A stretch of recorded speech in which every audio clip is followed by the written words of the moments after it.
Tigers baseball on Fox Sports Detroit is presented by Bell Tire.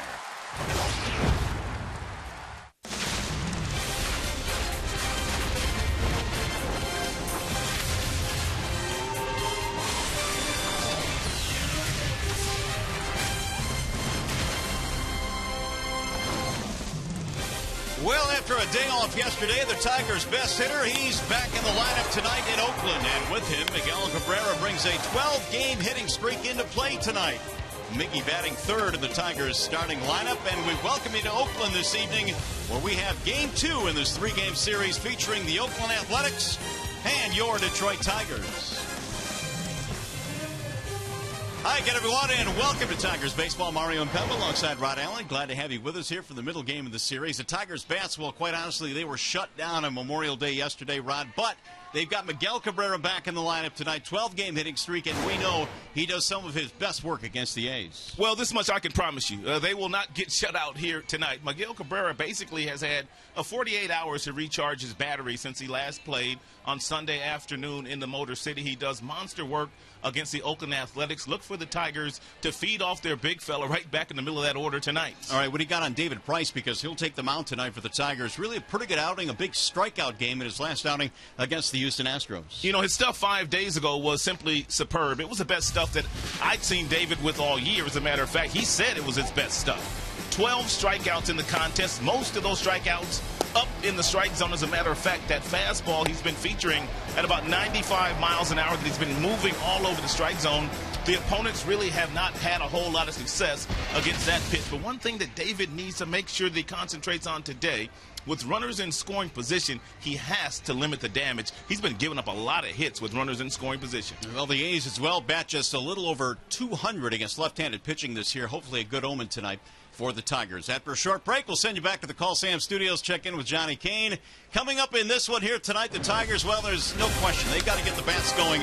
Only 4 hits yesterday. Tigers, Athletics, Game 2 next.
Oakland Athletics.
Back here at the Coliseum in Oakland, the Tigers and the Athletics going at it here tonight in Game 2 in the series. A's won the opener. Anthony Gose is starting things off for the Tigers tonight, facing right-hander Jesse Chavez. We are just underway from the Coliseum on a chilly night for baseball here in Oakland. The 0-1 pitch to Gose is lined right by the shortstop Semien into left field. The leadoff single for Gose. The Tigers tonight facing the right-hander Jesse Chavez. And Chavez really hasn't had a lot of success against the Tigers in the limited meetings. A couple of starts and 3 outings. He is 0-3 with a .990 ERA. Checks in 1-4 overall with his squad this year. Fastball gets up to 94. He's got a changeup. He's got a curveball, and really likes his fastball, whether it's the cutter or the four-seamer or the two-seamer that fades away from the left-handed batters. Well, the Tigers have a lot of speed at the top of their lineup tonight. Gose leading off, and Rajai Davis batting second in the lineup this evening. He'll stand in now with the leadoff man on. And a strike called on Rajai. And Tigers have been grounding into quite a few twin killings lately. Hopefully that's not going to be the case here tonight. Either way, and tough to double up Rajai Davis. Davis at 277. Gose at first base has stolen 7 times this year. The 0-1 from Chavez is a ball low. 1 ball, 1 strike. Rajai is serving as the DH tonight. Tigers have started to rotate that position with Victor Martinez on the disabled list. Davis sits safely in 6 of his last 8. Tigers trying to bounce back after being shut out yesterday. They've lost 3 straight now. As Gose draws the throw. Anthony this year has been caught 4 times with the 7 steals.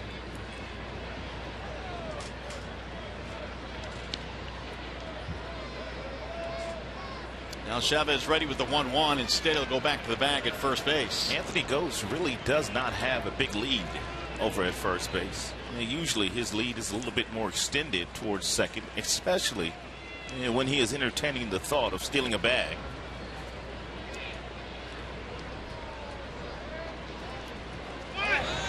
Runner goes and a bouncing ball foul down the first base line. Tigers starting lineup tonight is presented by the Southeast Michigan Ford dealers.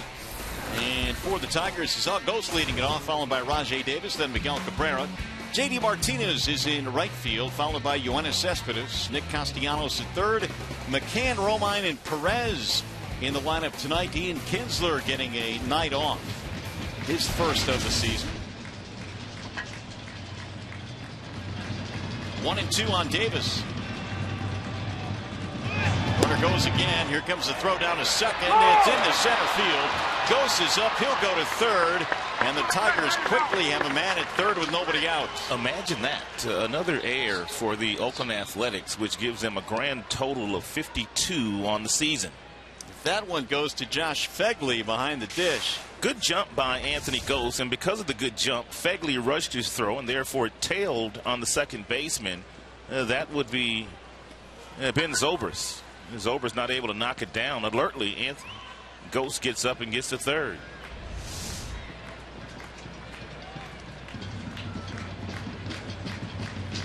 So 2-2 the count on Davis. And he lines one of the gap in right center field. On the move is Burns, the center fielder, to make the catch. Ghost will tag. Throw coming to the plate. And the run will score. So Rajay gets an RBI, a sac fly, 10th RBI of the season. Let's take a look at the Oakland Athletics starting defense. It is brought to you by Tim Hortons. In the outfield, they've got Canha, Burns and Fold. In the infield at the shortstop position is Simeon. Zobrist at second base. Laurie Vogt in the infield as well. And Phegley is the catcher. Quick lead tonight for the Tigers, and back in the lineup is Miguel Cabrera.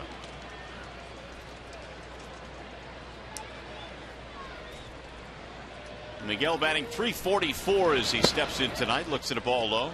And Miggy had about 48 hours to recharge his batteries after that last game at Comerica Park on Sunday. Day game yesterday, night game here tonight. Here's the 1-0 from Chavez, and it's outside 2-0. Miguel right now a 12-game hitting streak, and in that stretch he's batting over 400, 413 to be exact. He has got himself in a really friendly fastball count. So Jesse throw him one. And he missed with it low and away.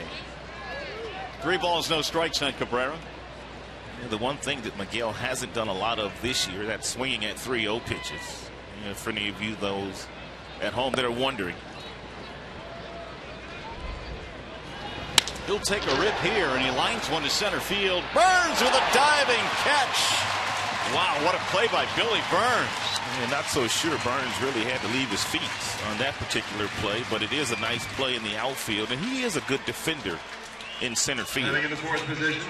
Right fielder. 2 gone.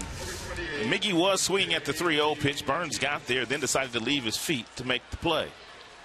Well, it was looking like it was headed to the gap and up against the wall, but not so, says Burns. 2 gone in the Tigers' first. That'll bring up J.D. Martinez.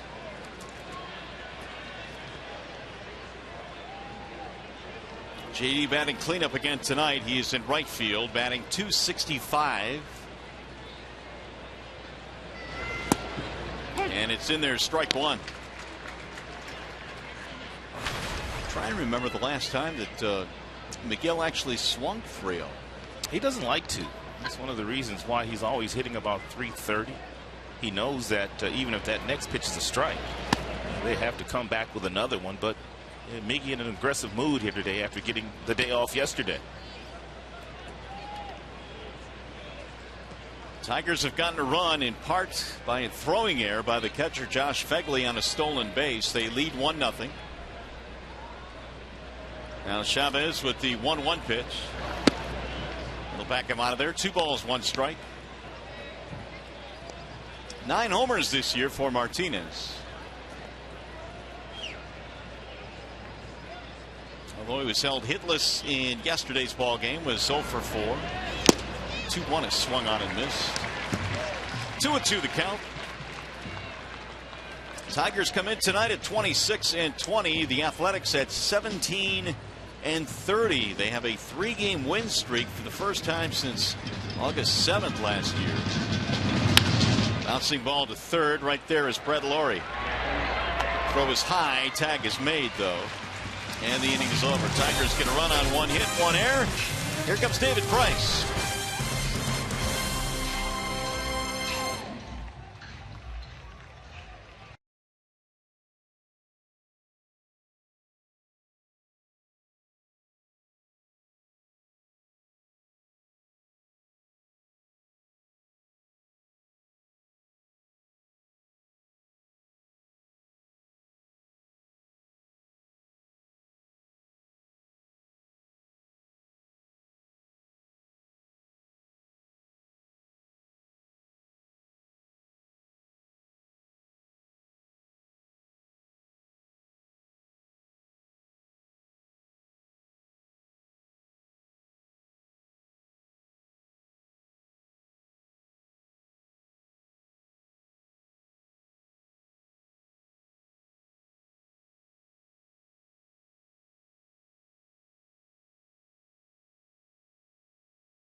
Nothing. Detroit. Price tonight is presented by Family Heating, Cooling, and Electrical. And David's last win came at the beginning of this month, May 2nd, the exact date. And he's gone 3 consecutive starts with no decisions. But in his last start, he had the best stuff we've seen this year. Here's the A's starting lineup tonight, presented by the Metro Detroit Chevy dealers. Billy Burns leads it off in center. Semien, the shortstop. Ben Zobrist just off the disabled list yesterday, back in the lineup tonight. Butler, Vogt, Canna, Lowry, Fegley, and Fuld rounded out for Bob Melvin. So here is Burns, who made a nice defensive play in the top of the inning. He'll get things started here. Was 0 for 4 yesterday. Price goes to work. It's fouled back out of play, 0-1. Expect Oakland to come out and swing early and often against Price, just as most of the opponents do when he is towing the rubber. He throws a lot of fastballs, especially on first pitches. David has 3 straight no decisions. Although pitching well in his last outings, we mentioned against the Astros. All those strikeouts. 1 ball, 1 strikeout. Burns, a speed merchant. Want to keep him off the bases. 7 stolen bases this year.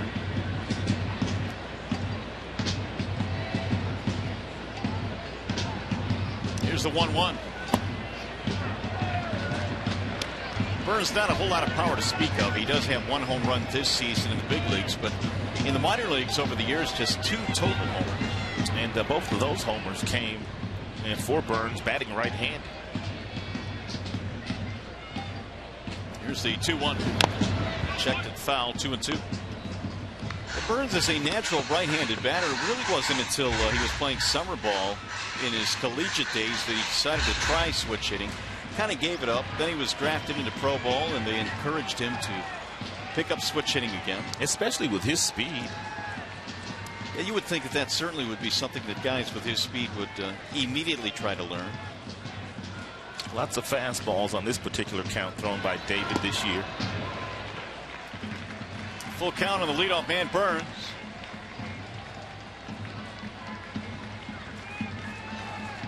Waiting on deck, Marcus Semien.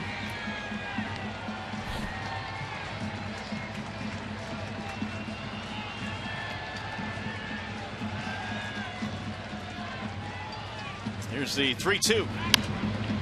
Lifted back out of play. Tigers this year are 8-1 in games started by David Price, although David has won just 3 of those. Yeah, that means he pretty much keeps you in the game while he's out there and gives you a really nice chance of winning the game. Yeah, he's gone deep into games, and really the only time that wasn't the case was that 13-4 loss against the Yankees this year. That's drilled toward left field, sinking. Cespedes will play it on 1 hop, and it's a leadoff single for Billy Burns. Let's take a look at the Tigers starting defense presented by Bill Fox Chevrolet.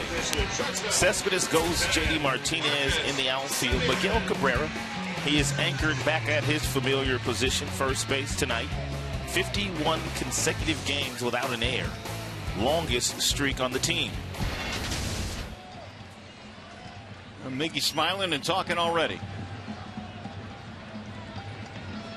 Here is Semien. Price now will have to deal with the speed of Burns at first base. Semien with a big rip, 0-1. Yeah, Semien stands as far back in the batter's box as he possibly can because of the high-octane fastball that Price features, mid-90s. He wants to give himself a nice long look at that pitch. 7 for 9 this year for Burns, who spun his wheels a bit. Miguel tried to fake him out, couldn't do it though. It's worth a shot. I told you Mickey had to recharge his batteries yesterday. Boy, he's good to go right now, isn't he? And he takes a bow. Mickey's not a thespian, that's for sure. Is he going to win an Emmy? Nope, not with this play. He must be feeling awfully good here tonight. I love the bow he took at the end, too. 0-1 on Semien. Swing and a miss. 94 right at the letters.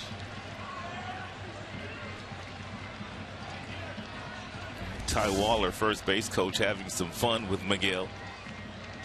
Nice little pat on the head to Burns. He just loves to play. Oh, my goodness, and he has a lot of fun. Now Price righty with the 0-2. Fouled away.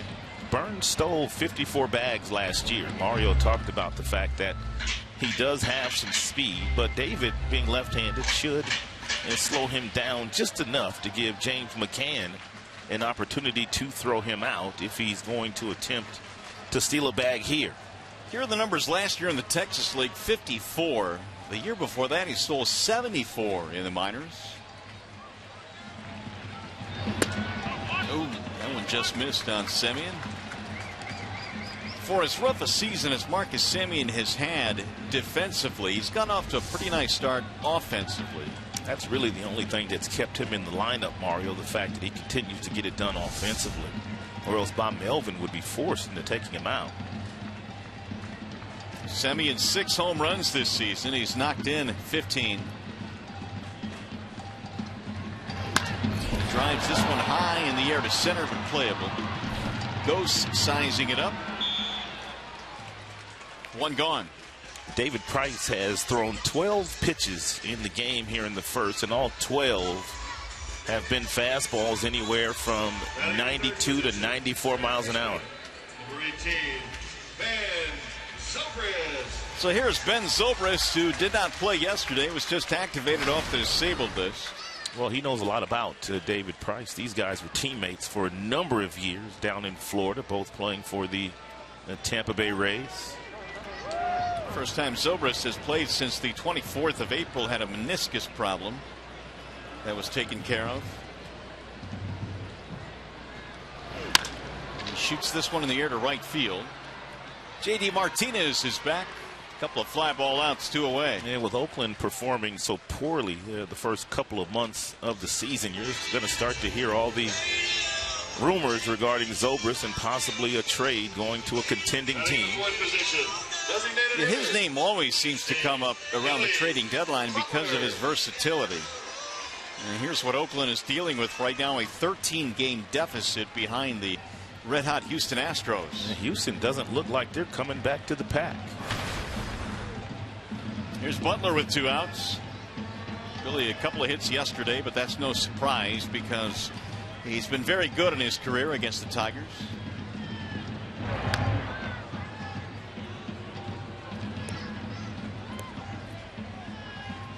Butler now has hit safely in his last 4, a .273 batting average. First season wearing the Oakland colors.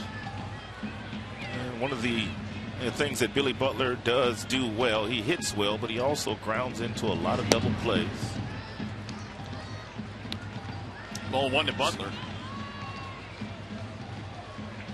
Billy 326 lifetime versus Tigers pitching. Price gave up the leadoff single to Burns. He's still standing there with 2 outs. The 1-0.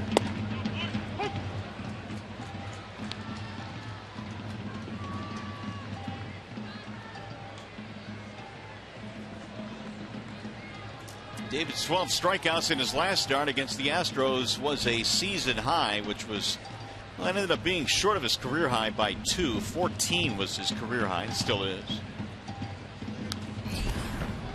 1-2 on Butler, another mid-90s fastball. Here you go. We're talking about Billy and how well he's done against the Tigers. He's done better against Detroit than most other teams. Also 326 against Seattle. He's been a designated hitter since he came to the big leagues with Kansas City, which is rare for young players to come to the big leagues and be a DH. But he was barely over 20, and he was the DH in Kansas City. Backed him out of there. It's a good pitch. Fastball inside at 94. You might see David do quite a bit of that here today.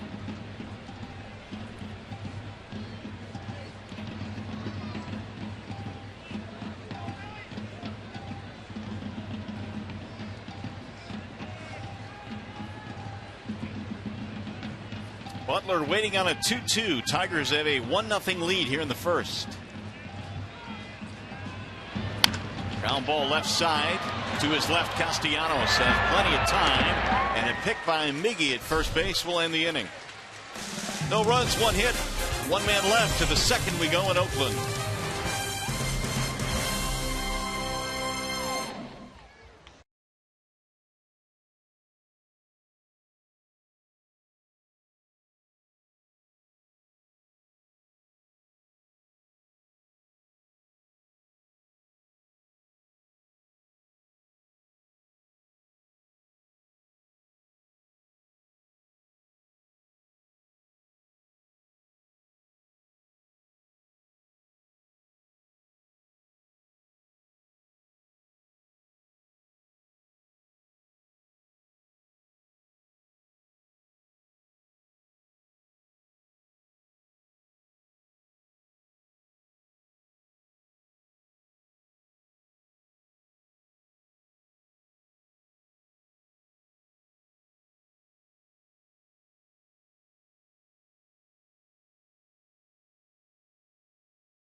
Comerica Bank, raise your expectations of what a bank can be. When it's time, come to Comerica.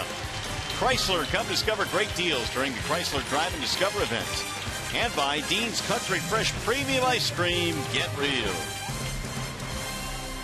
Cool evening here tonight in the Bay Area. David Price gave up a single in the first, but no other damage. Tigers on top 1-0. I don't know about you, buddy, but I'm ready for the weather to warm up.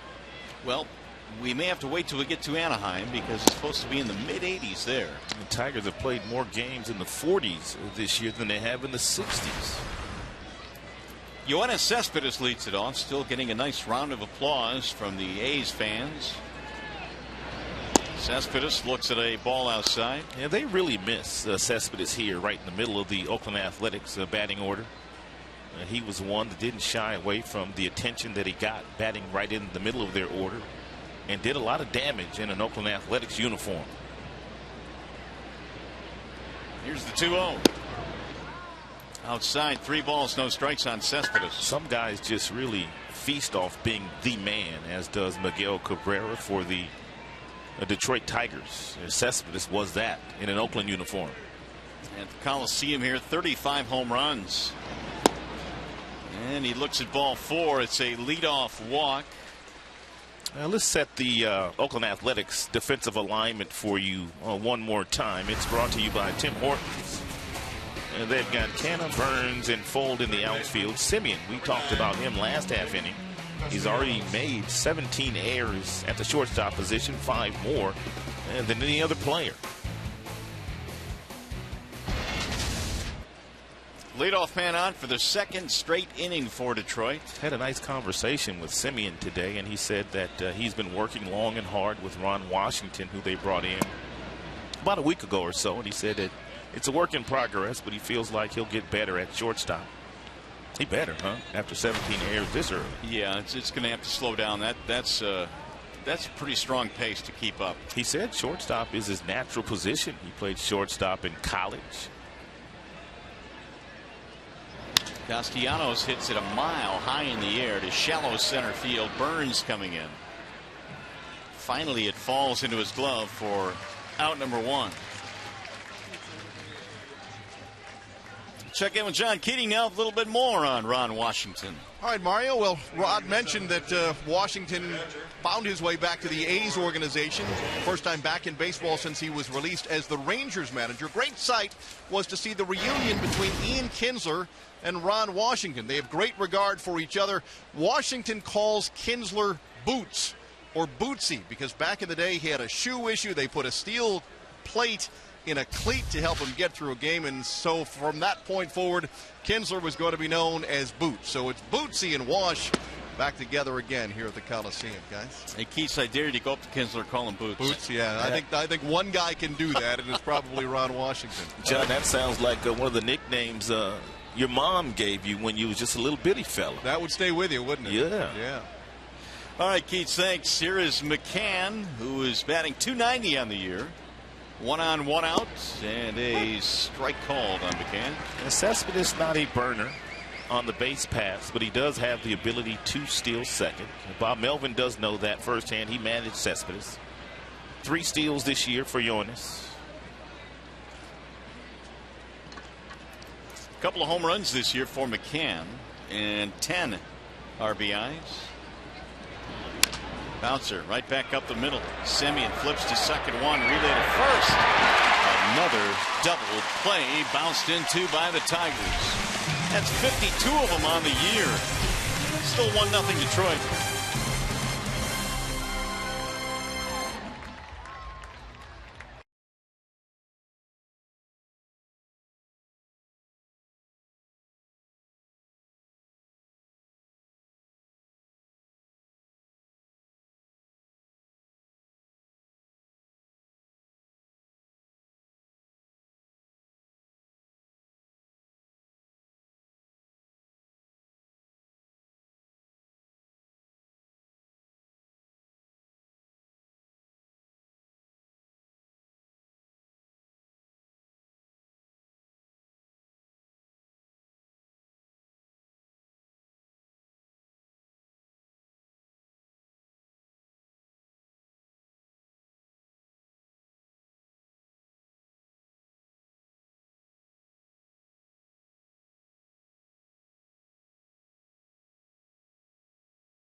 It's usually pretty good news for the Tigers. We mentioned that the Tigers have won 8 of his 9 starts, and really only the Cardinals, who are 9-0 and Walker's starts, are better. All those guys off to terrific starts themselves. King Felix in Seattle, and how about Shelby Miller? He has been one of the best pitchers in baseball in his first year in Atlanta. Well, Price goes back to work here in the second. He's got Stephen Vogt leading it off. Vogt is at first base tonight. Canna and Laurie will follow in the Oakland second. Vogt batting .307, 1 for 3 in the ball game yesterday, having a fabulous start to the 2015 campaign. It breaks up and in, and the count goes 1-1. First curveball that Price has thrown here tonight. Didn't get on top of this one. It didn't get a lot of break with this curveball.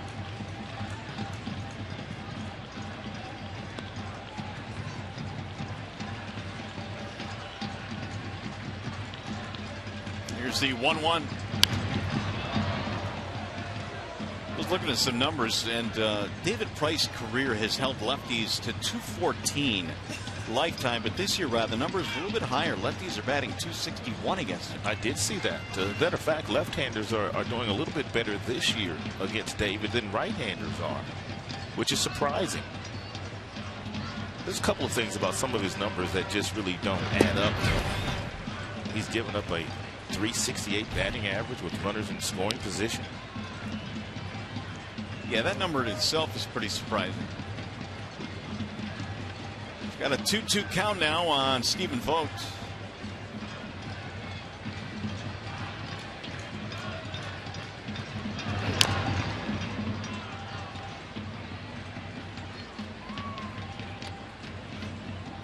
Vogt over his last 18 games has been struggling despite the good start this year, batting just .204 over his last 18.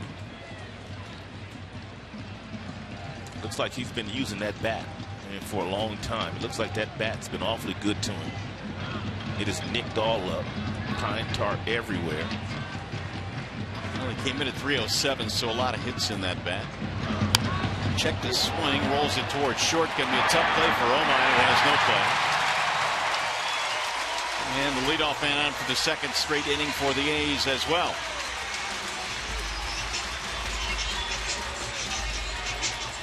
Tigers over shifting Vogt in the infield. Romine came over, tried to barehand it in do-or-die fashion, and couldn't field it cleanly. One of the perils of the overshift, anything hit to the left side of the infield, you have just that one defender there, the shortstop, and really very little chance for Romine. Mark Canha steps in. Second hit of the ball game for the Athletics. Canha batting .231. Got a little power, 6 homers this year. He takes a big hack there. Canha had an RBI in yesterday's ball game, was 1 for 3.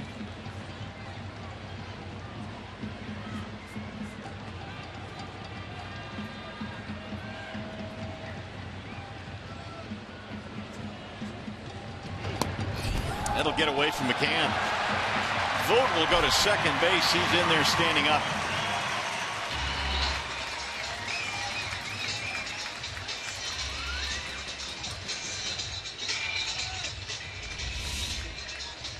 It's a 96-mile-per-hour fastball that McCann simply whiffed on, and you saw David Price talking to McCann saying, "My bad." It almost looked like McCann was looking for an off-speed pitch there. Yeah, it almost appeared like he was crossed up. So meanwhile now the A's have the tying run in scoring position.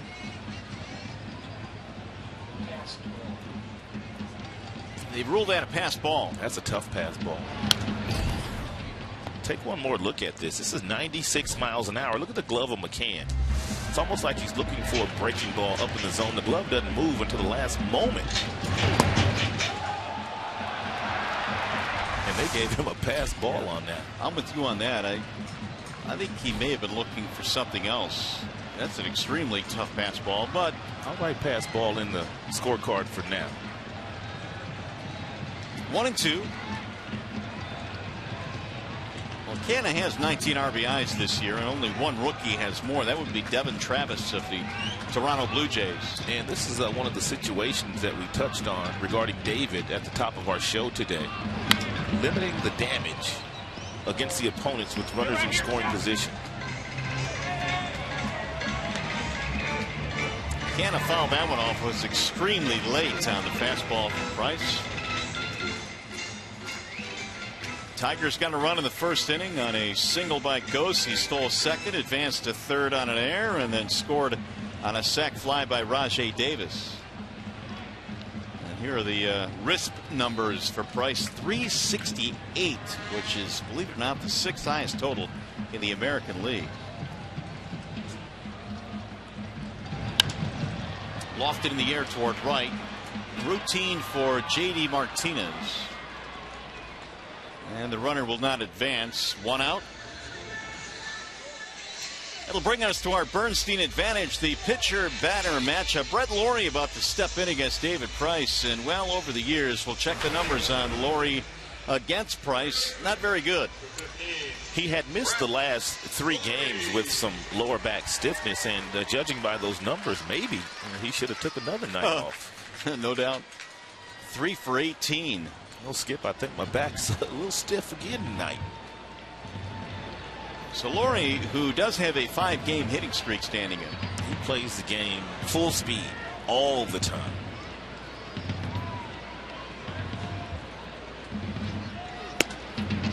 One of the moves the A's made was shipping Josh Donaldson to the Toronto Blue Jays, and Laurie comes back the other way. He's batting .279.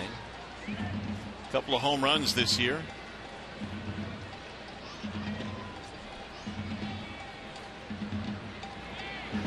Bouncing ball back up the middle. Romine going to go to third, and he hits the runner square in the back, and everybody is safe. So Romine took a chance and drilled Vogt sliding in the third.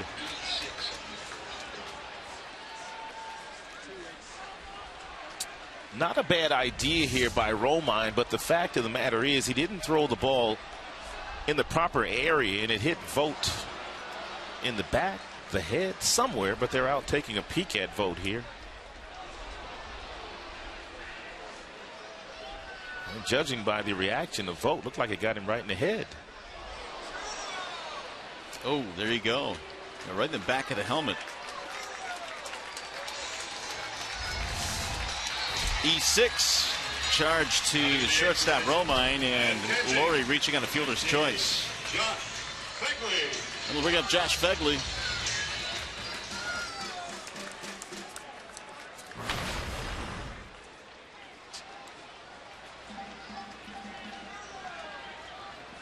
Fegley at .239.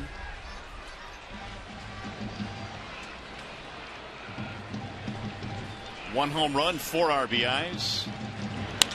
Drills one to center field, and Ghost will catch it on the run. He'll uncork the throw, and holding at third base is Vogt. And wisely holding up his Vogt. There aren't many center fielders in the big leagues that have as strong an arm as Anthony Ghost does from center field. He's got an absolute cannon.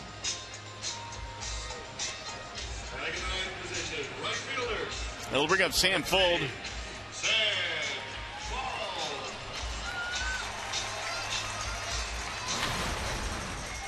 Each ball club with an error now in this game. Fuld had a double in the ball game yesterday, finished 1 for 4 in the series opener. Tigers had only 4 hits in that game, and they were shut out. 9 hits for the A's, who scored all 4 of their runs in the 6th inning yesterday. Ball 1 to Fuld.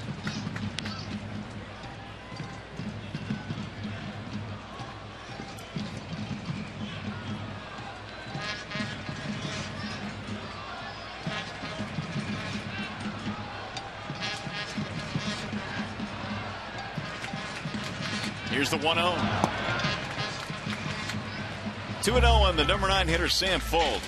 David up over 80% in his fastball usage so far here tonight in the 34 pitches he's thrown to Athletics batters.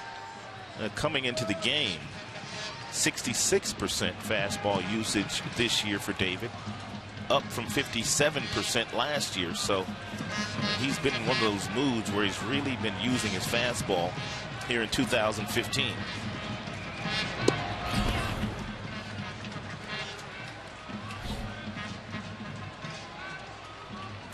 Well, he wants to go after Fuld here with 2 outs. Fuld is batting .095 in his last 25 games. Ooh, that's a bingo number. Less than 100. 6 for 63. The 2-1.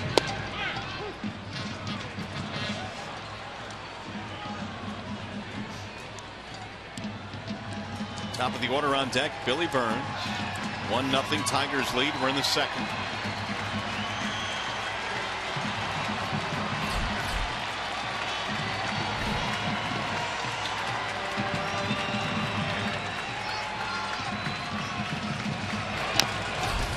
Just got a piece of it.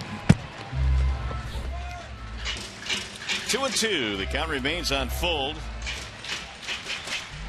A's have runners at first and third.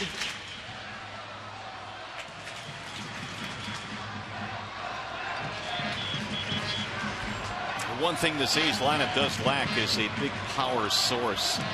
They've had some in the past, but they've lost Cespedes, Moss, Donaldson over last year's team, and they were good for 70 homers between them. So that's a lot of power they've had to replace, and there really isn't a whole lot of it in their lineup. No, they don't have those guys that can get you on the board early with homers. And Bob Melvin, their manager, he's a good manager. Yeah, but this year, his team has changed drastically from the last couple of years.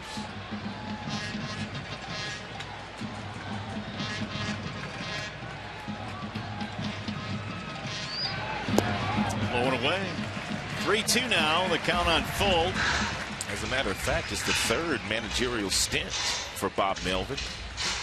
Prior stops in Seattle and Arizona. Well, they won better than 90 games in 2012 and 13. With the wild card last year. 342 wins for Bob Melvin in an A's uniform. Full count. Laurie will be on the move at first. And a bouncing ball to short. Romine has it there. Fold is out, and the threat is over. No runs, a hit and error. 2 men left. Tigers baseball presented by Bell Tire.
For Tigers Live, following the game, we'll select our Fox Sports Detroit Tigers Player of the Game, presented by the 2 for $5 Mix Your Match Filet of Fish and 10-piece McNuggets.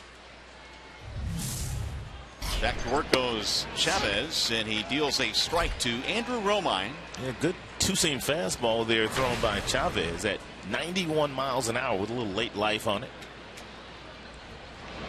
Romine getting a start at short tonight. Dixon Machado, the rookie, got the call yesterday. Iglesias getting close, but that bruised knee is still keeping him out of the lineup. Brad Ausmus asked before the game today if he thinks that because it's a day game tomorrow that Iglesias might get another day off. Brad said we'll just have to wait and see. If he comes in tomorrow and says I can play, he's going to play. But the Tigers certainly have missed his presence at short. No question about that. Romine, meantime, hitting .333 this year, so he's been pretty good with the bat. And he strokes one back up the middle into center. Leadoff single.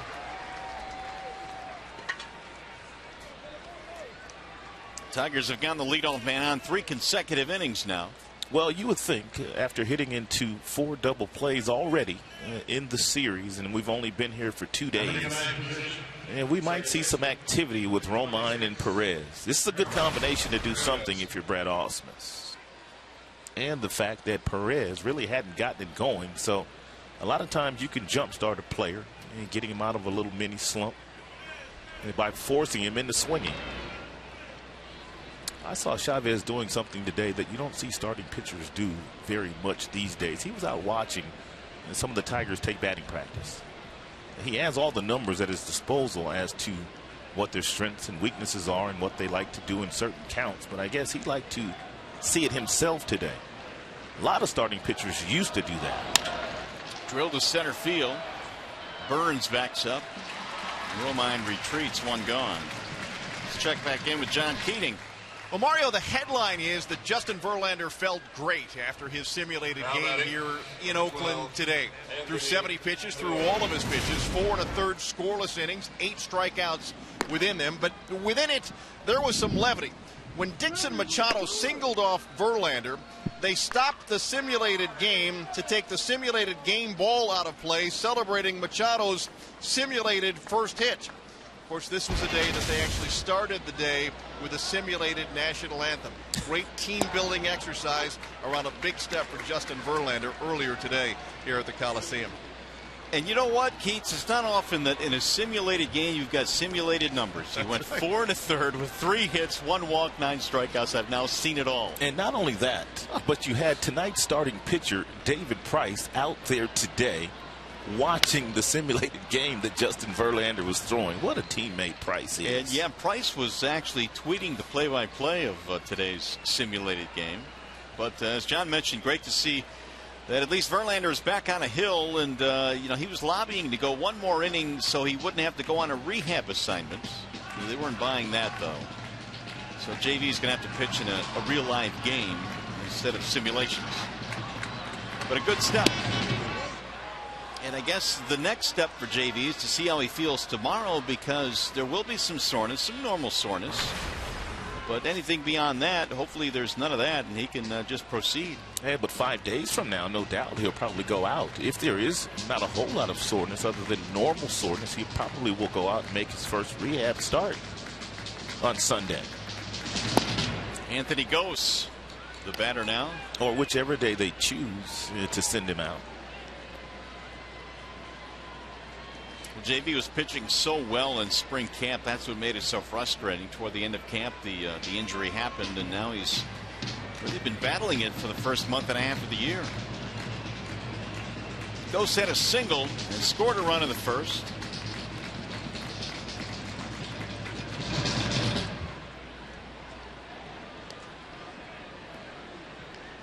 Chavez gave up the hit in the first. He walked a man, but got a double play in the second. And now a single by Romine here in the third.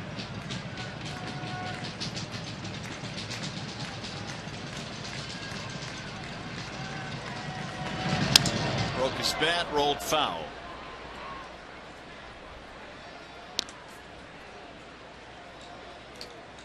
Two balls, 2 strikes. Ghost just keeps hitting. He's got a 6-game hit streak now.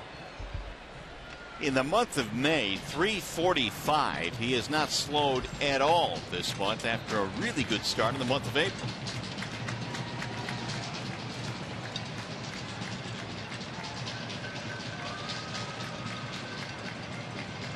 Runner goes on 2-2 and is slapped to left field. Base hit. Romine will hold at second base, and the Tigers have something going. Man, nice job of Tigers putting a runner in motion.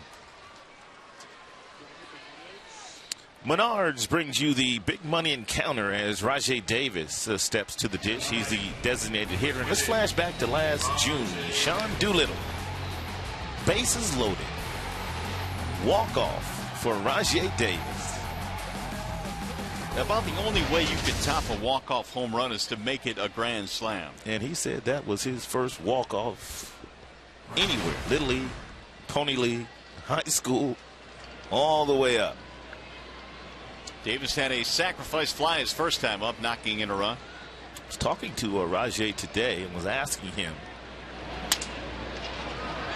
Let's see if there's room, and Vogt makes a nice sliding play. Wow.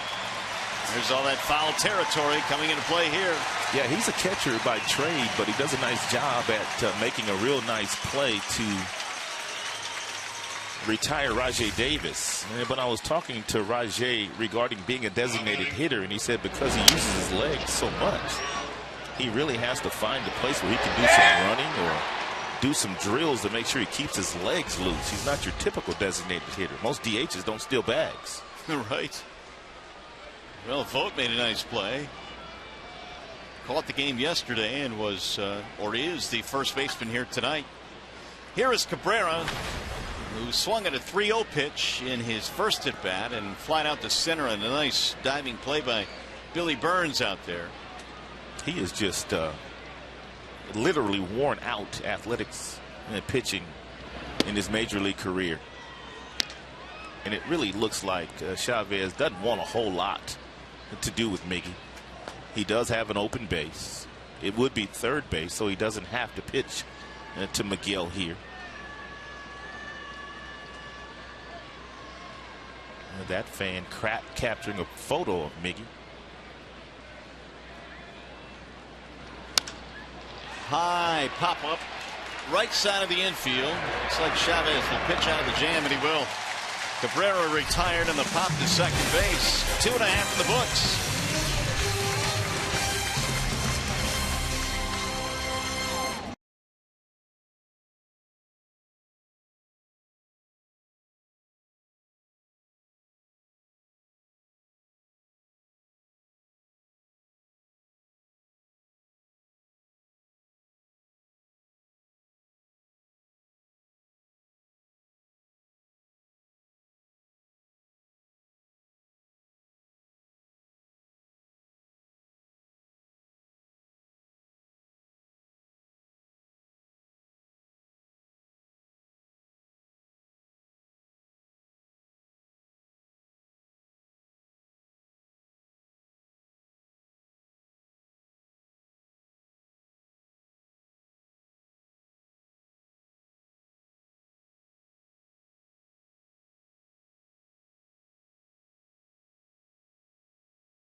Fox Sports Detroit Prize Pack Tuesday brought to you by Meyer. Enter at www.foxsportsdetroit.com and you'll be eligible to win a fantastic prize pack that any baseball fan would love. Cool night here in Oakland tonight. In fact, our game time temp was 56. David Price goes back to the hill. He's got the top of the Oakland lineup to deal with: Burns, Semien, Zobrist. Tigers got a run in the first, and so far it has held up. Wave and a miss by Burns. Awfully tough for Burns to catch up to that 92-mile-per-hour fastball up around the chest area.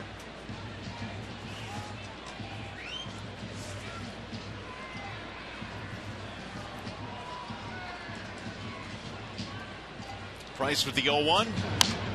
Grounded toward third, foul. Curveball thrown here by Price at 81, probably the best one he's thrown so far here tonight. This one he buries down at the bottom of the strike zone. The other ones that he had thrown today, he left those up, but that's a good one.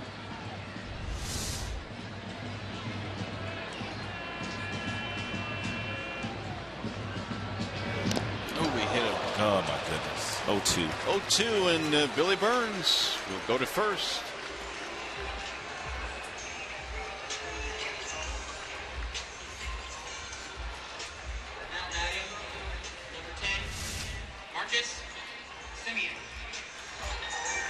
and cut fastball just got away from David.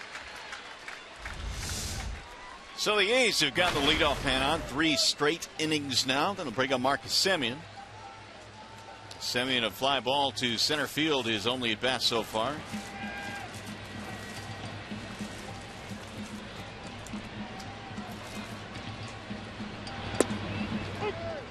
Oh, 1-1 on Semien. Semien, a local kid, grew up in the Bay Area, attended Cal, Berkeley collegiately, now playing right at home. He's done good work versus lefties this year. .341.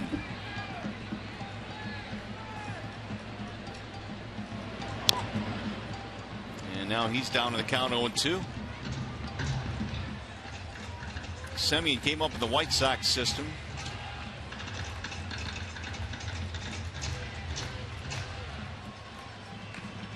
Part of that Jeff Samardzija deal. Really, when you look at a lot of the pitchers that were on the staff last year for the A's, guys like Samardzija, he's gone. Lester, he's gone. Hamill, Malone, they're all gone. Brand new looking staff. Sonny Gray is back. Fly ball right field. Here comes Martinez. 1 out.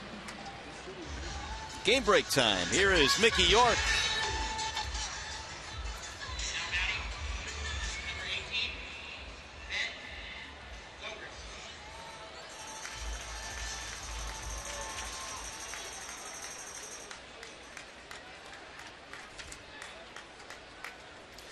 Yeah, Mick, thanks. And that really helps the Tigers. In fact, the Royals have had an opportunity the last couple of days to put more room between themselves and the Tigers, unable to do it. And so they've gone into a little bit of a skid. Yeah, you knew it would come sooner or later. They were playing such great baseball the first 5-6 weeks of the year. The Tigers have not been able to take advantage of the fact that they've lost a few games in a row. And because they've lost. What do you got on Minnesota? You know, I was about to ask you that very question. They're winning again tonight. Zobrist fouls it back out of play. They can't beat Detroit, but obviously they can beat everybody else. Well, apparently so, because they came into action tonight above the Tigers. Here's what the standings look like right now. You see Brad Ausmus, he's managing the team, but he also has a stopwatch in his hand, watching David Price, timing James McCann on his throws down to second. Brad, very much hands-on manager. No doubt. He catches bullpens. You don't normally see the manager with the stopwatch. No, he leaves that to the first base coach, the bench coach.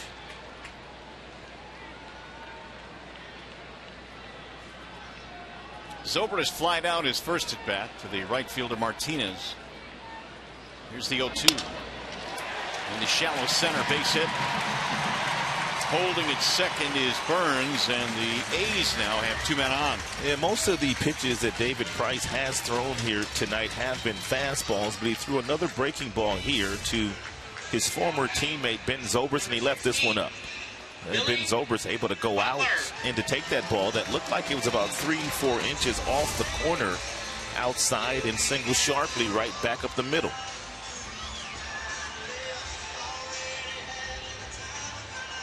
And 75% of the 49 total pitches Davis thrown so far tonight have been fastballs. So once again, the A's have 2 men on. Here is Butler, who bounced out 5-3 his last time up. A ground ball here would get Price perhaps out of the inning with a double play. Popped up instead, shallow right field. Martinez under it, and the runners hold. 2 gone. And Davis hit a total of 50 now. Number 21, Steven. 22 pitch second. Yeah, 1 more out to get here, and that's Steven's vote. Well, usually when you're going up against Price, if you're the opposing team, you better pack a lunch. 17 times, 17 starts last year. 8 innings or more for David Price.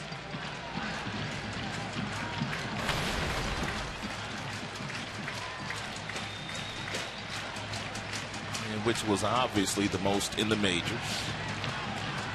Shift on for the Tigers. Castellanos moves to the right side of the infield. Romine covering the bag at third pretty much. And if you want to shift in these situations, you have to alter it a little bit with a runner at second base. You got to make sure somebody can get to the bag to cover. And that somebody right now is Romine. Vogt had a single in the second. Strike call. Vogt didn't like it, as evidenced by the look on his face. Pretty easy decision here for Brad to overplay Vogt, and most of his hits have gone right where they're defending him right now.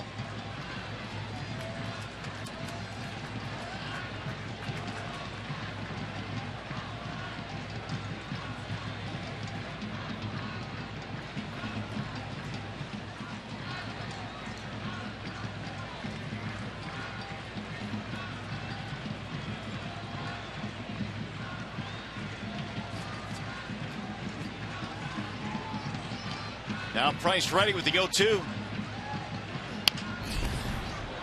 Get fouled down the third base line. I don't know if Vogt was beat on that last fastball thrown by David, or if he was simply trying to hit something through the vacated hole on the left side of the infield.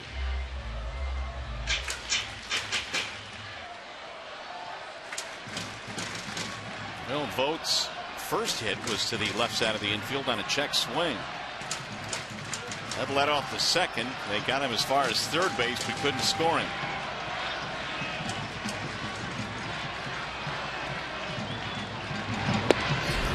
A little high and away. 1-2 on Vogt. He has hit safely in his last 8 consecutive games against the Tigers with his single here tonight. This is just his second start at first base this year. Chance to drive in a run here offensively. The 1-2. Bouncing ball back up the middle. This will end the inning and the threat for the A's. No runs, hit batter, a single. 2 men left. J.D. Martinez will start things off in the fourth.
Tigers lead this one 1-0 as we go to the top of the fourth now here in Oakland. J.D. Martinez will lead things off. He has hit safely in 14 of his last 16, 356 over that stretch. He fouls off the first against Chavez. Martinez, Cespedes, Castellanos for the Tigers here in the fourth. Early run for Detroit tonight. Single steal by Gose, advancing on an error and then scoring on a fly ball by Davis. The only run tonight so far. JD sends it high and deep to left field down the line. That ball is hooking and it's going to go foul. 0-2. Martinez this year, 9 home runs. Nearly hit his 10th.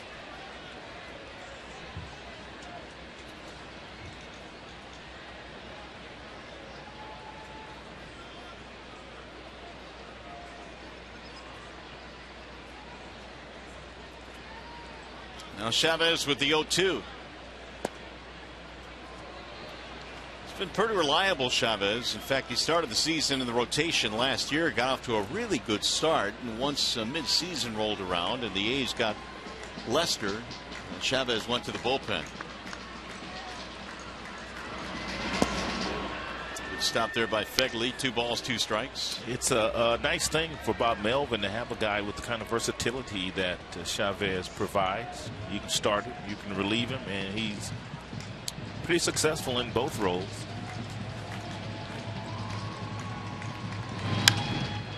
High fly ball center field. That'll get gobbled up by the center fielder Burns.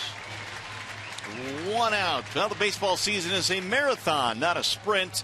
If you like Tigers baseball and running, you'll want to buy this t-shirt and ticket package for the June 3rd game. The Tigers play the A's at 7:08. Visit tigers.com/run to order.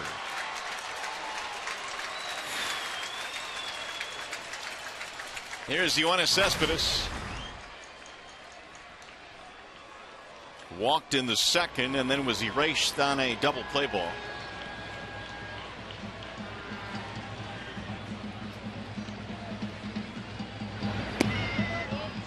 Ball 1 to Cespedes. He hasn't thrown Yoenis a strike yet. Did you know that Chavez, in the 6 starts this year, his teammates have only scored him a grand total of 6 runs in the 6 starts combined? That I did not know. That's not good. There's a swing and a miss. I mean, it's hard to win that way. And I would imagine after a while you get frustrated as a starting pitcher without much support. For sure. Here are his balls and strikes numbers tonight. 46 pitches in this game. Not necessarily commanding the ball all that well.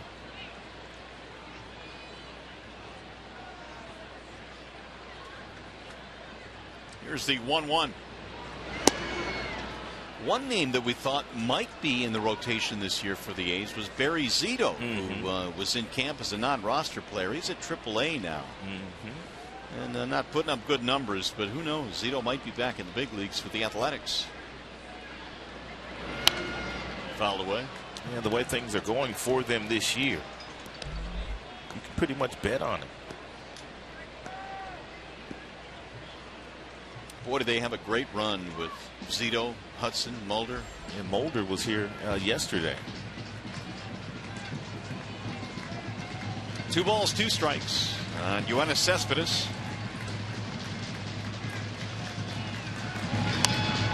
Lifted back out of play as Cespedes stays alive. It's a nice spoil there by Cespedes on the 84-mile-per-hour breaking ball that was down. Just got a piece of it. And that right there was a pitch that, at least at times this year, has given Cespedes issues.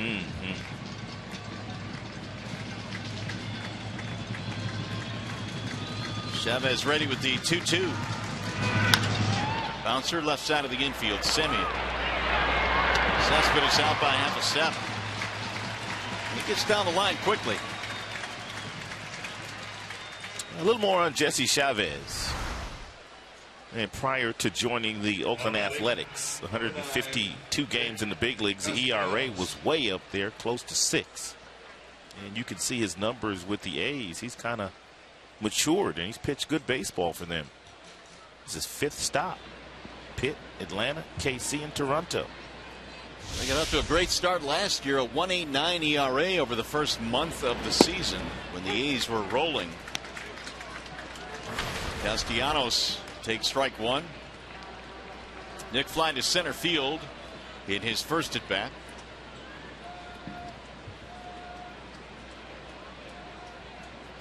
Chavez with the 0-1.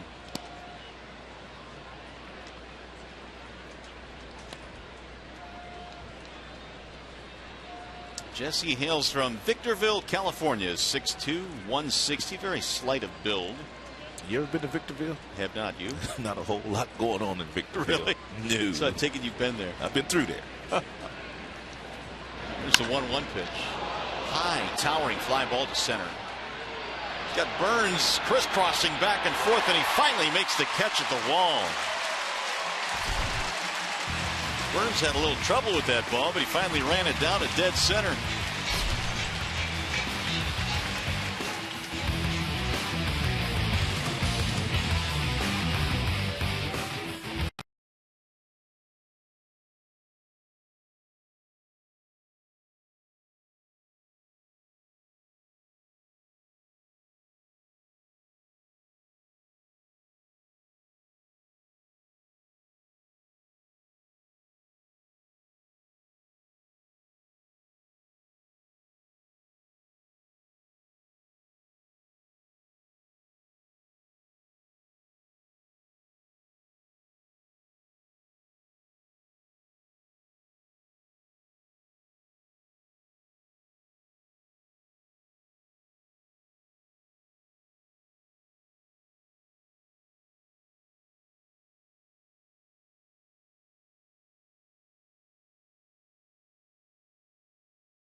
In center field off the bat of Castellanos.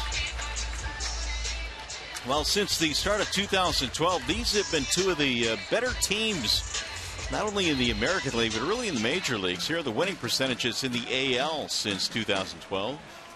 Tigers, A's are third on that list. Vastly different ball club this year for the Athletics, though. And David Price goes back to the hill. In the bottom of the fourth, it'll be Mark Canha to lead it off. Canha looks at strike one right above the belt. Off speed there, and the count is 0-1. If David could master that curveball, little get-me-over curveball as he did there to Canha, it would make his life a whole lot easier regarding that mid-90s fastball. He'd be able to throw it, and guys wouldn't be able to pull the trigger.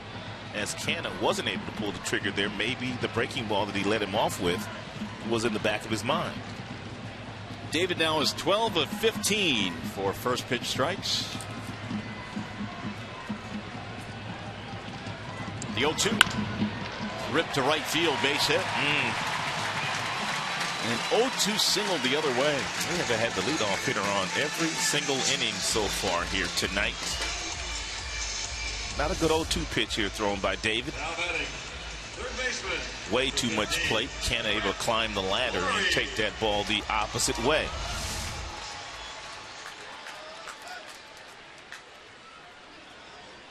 Here is Brett Lawrie.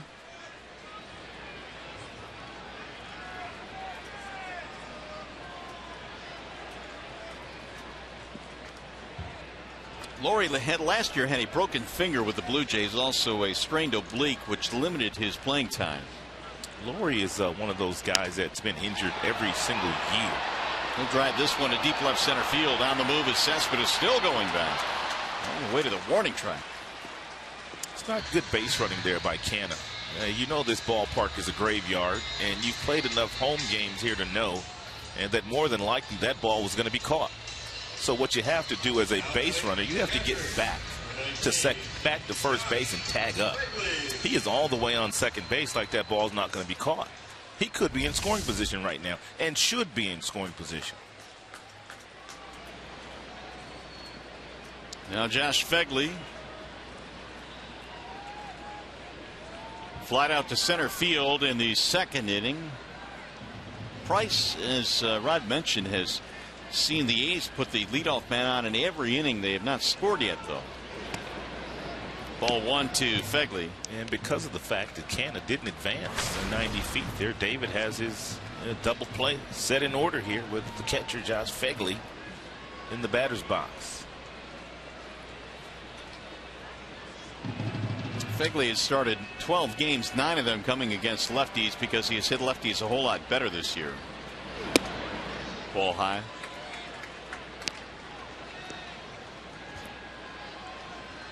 .308 versus left-handed pitching compared to just $1.50 against righties. I'm getting a lot of Victorville tweets. Are you really?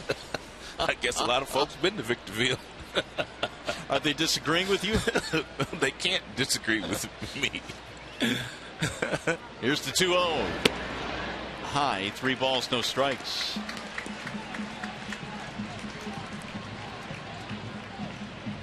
Sam Fuld, the number 9 hitter, waiting on deck. A's have had their chances, 2 men on in each of the last 2 innings.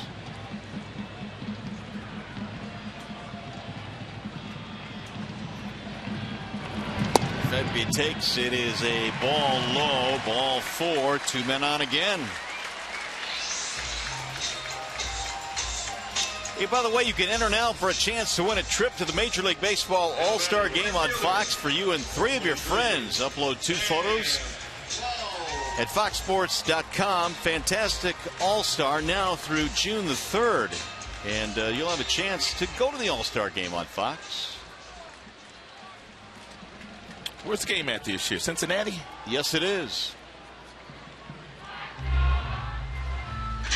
Cincinnati, Ohio. Brad was talking about that before the game. He says that whatever city hosts the Major League All-Star Game, you see a push in voting for those players.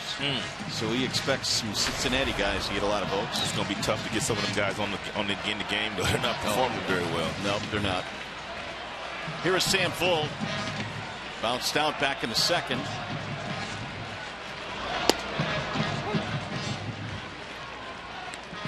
Oh, and 1 on Fuld.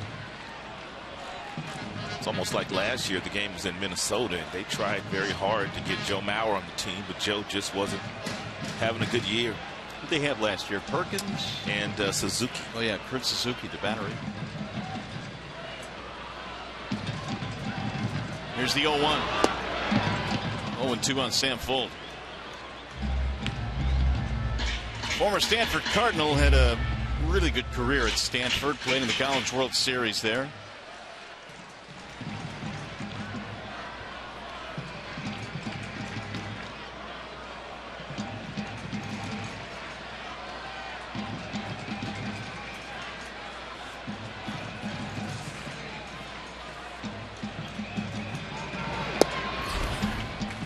Full laid off on that pitch outside.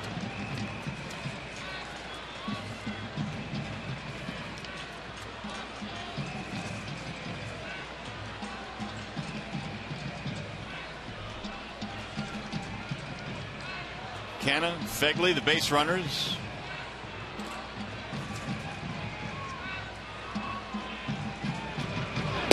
Swing and a miss, and an awkward swing as well by Fuld. Big strikeout there for David. 2 gone. David had 12 strikeouts in his last outing against Houston, and a lot of those were fastballs up in the strike zone.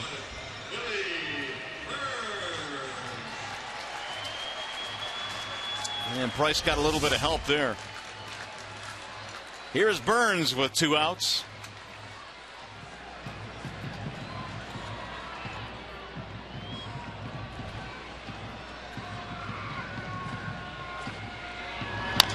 Ground ball, left side of the infield. And Romine will get the force at second. Inning is over. So again, Athletics threaten, do not score. The end of 4, it's 1-0 Detroit.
Bell Tire.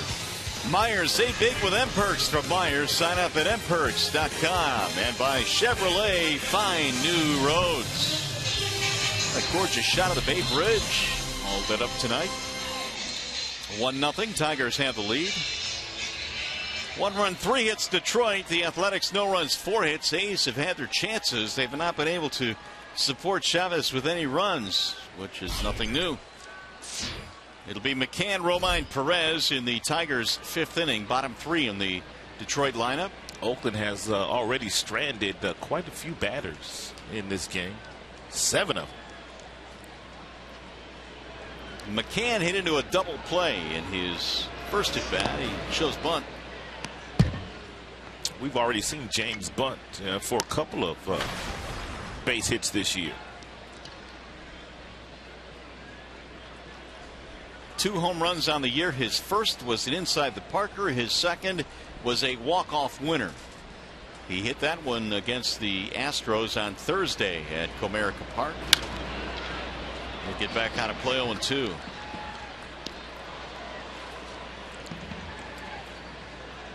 McCann has also thrown out 44% of would-be base stealers as well, so playing extremely well on both sides of the baseball. Chavez ready with the 0-2.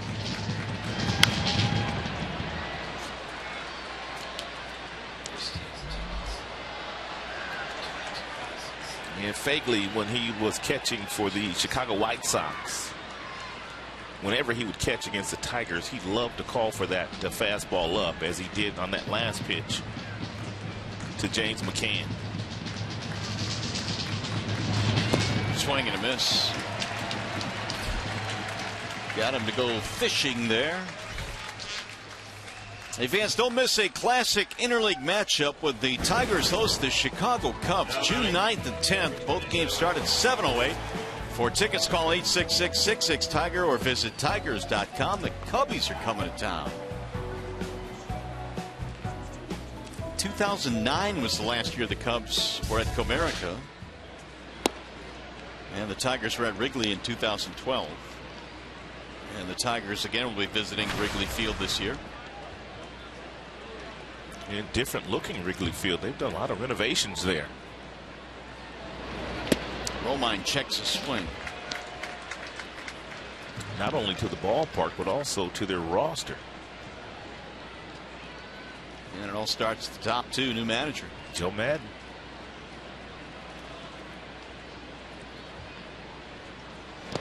Romine cuts and misses. 1-2. It's a really good changeup thrown by Jesse here with some nice fading action down and away from Andrew.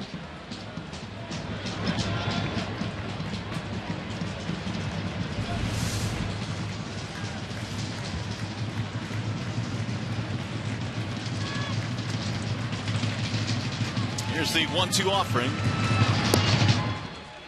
2 balls, 2 strikes on Romine. And previous pitch was a changeup that was fading away from him. Then he comes back with an 81-mile-per-hour breaking ball. So he's crisscrossing the baseball in the strike zone.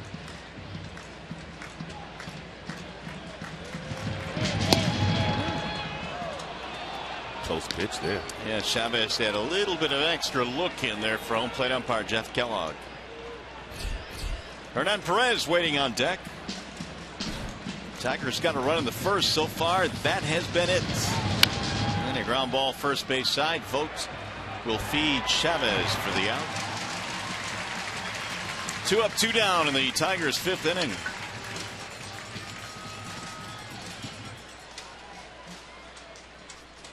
It'll bring up Hernan Perez. Number 26, Hernan Perez. Brad Ausmus giving Ian Kinsler the night off. Perez getting the start at second base. And, well, Ian was 0 for his last 20, so this probably was as good a time as any to get Kinsler off his feet and back on the bench for a night. Ian played 161 regular season games last year, and his lone day off came right here in Oakland.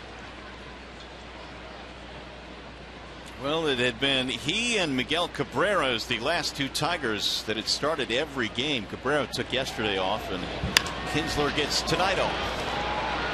That's in the air to shallow center. Who's going to take it? Burns comes in, and it's going to be a 1-2-3 inning. Tigers baseball from Oakland tonight, presented by Bell Tire.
Here at the Coliseum in Oakland, well, the All-Star voting is in full swing right now. It looks like Cabrera, to no one's surprise, is well ahead at first base. Here are some other Tigers that are pretty close.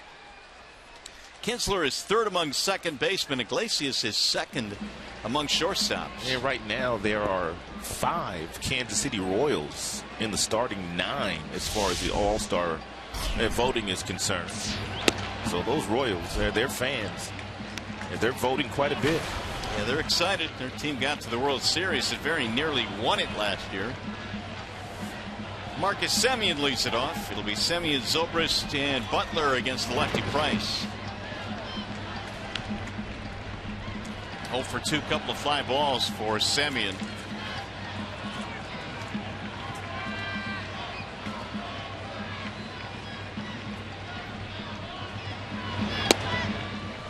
Missed it outside.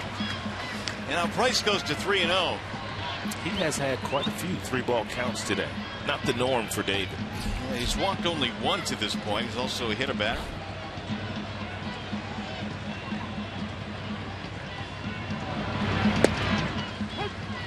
Price, as a matter of fact, in his last 3 starts, really hadn't walked too many. He had only 3 walks actually in his last 4 starts.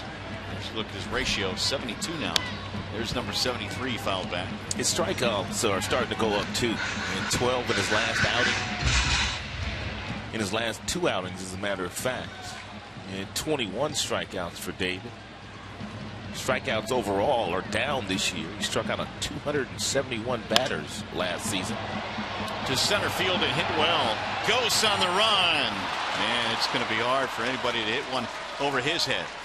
That is the most difficult ball for a center fielder to run down. It is hit directly over your head, so you have to turn the right way initially when you take off, and he simply ran this ball down, never taking his eye off of it. Great play by Ghost. You know, David loved it. David's always one of those guys that shows his appreciation, as he did there. And a deep breath as well. Here's Zobrist. Ball 1 outside to the second baseman of the A's.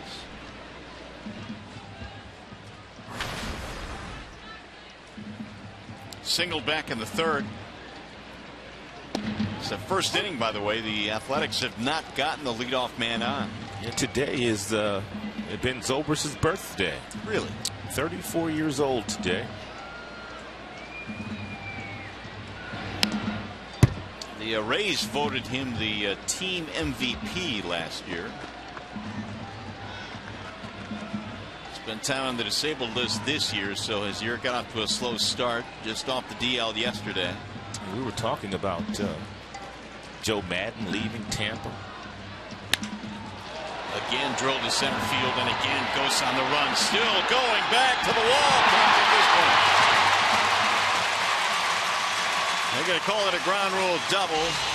Ghost got back to the wall. Looked like he might make another long running play.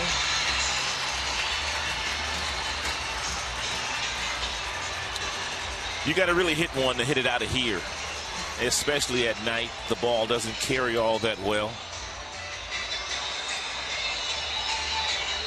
And Bob Melvin thinking that ball might have gone over the fence, but it's Mike Aldretti on the phone. And he is the bench coach for Bob Melvin. Aldretti and was the bench coach for Mike Matheny in St. Louis last year. Here's a better look at it. Hits off the top of the wall right there, and then bounces over the wall. So that's why Ghost couldn't find it. And there was some confusion that maybe it might have been a home run, but clearly wasn't. Zobrist with a double. 2 deep fly balls to center field. Here's Butler trying to tie the game up. And David trying to strand another base runner out there. They've already stranded 7. Yeah, just going to finish that thought on the Tampa Bay Rays. No Zobrist and no Joe Madden. They've traded a lot of really good players away, but yet they find themselves in first place in the American League East. Is that more an indication of the Rays or the rest of the division? They got good pitching still. They still have really good pitching, and I think it's some of both, Mario, to be honest with you. 0-1 on Butler. Philly with a ground out and a fly out. That ball's lifted in the air. Long run. Martinez. That's going to be called a fair ball. He caught that one step into fair territory. 2 outs. The Butler retired. He's 0 for 3 tonight. Let's take a look at the out distribution here so far tonight for Price. Not a lot of strikeouts today, but how about this? I mean, he's pitching to the ballpark. It's a big ballpark, and the ball doesn't travel all that well, so he's throwing a lot of fastballs up in the strike zone, and they're not getting to him. That's a good point. In pitching to this ballpark with the 9 flyouts, he had 12 strikeouts in his last start, only 1 here tonight. And that was to the number 9 hitter, Sam Fuld. So here is Stephen Vogt.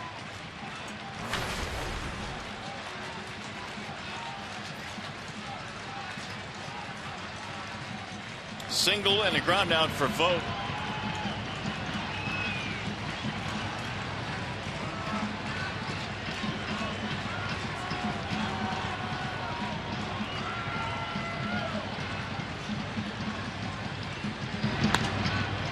way on in front. David not bad in his first pitch strikes here today, 17 of 23. And then once he does get ahead, that elevated fastball has gotten him a lot of easy outs tonight.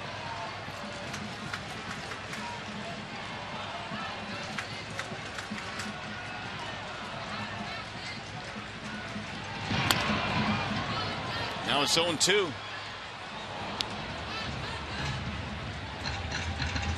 I don't know. We've had a lot of base runners tonight, and the A's certainly have had a lot of chances, but you never really feel that Price has been too stressed out in this ball game tonight. And I think it gets back to the fact that the A's just don't have that one or two big presence in their lineup. And they also have not been very good this year overall against left-handed pitching. 1-9. And coming into this contest against left-handers.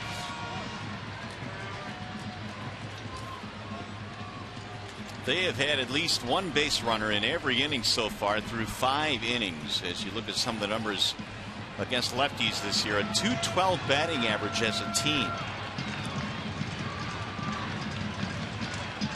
Only 4 home runs against lefties.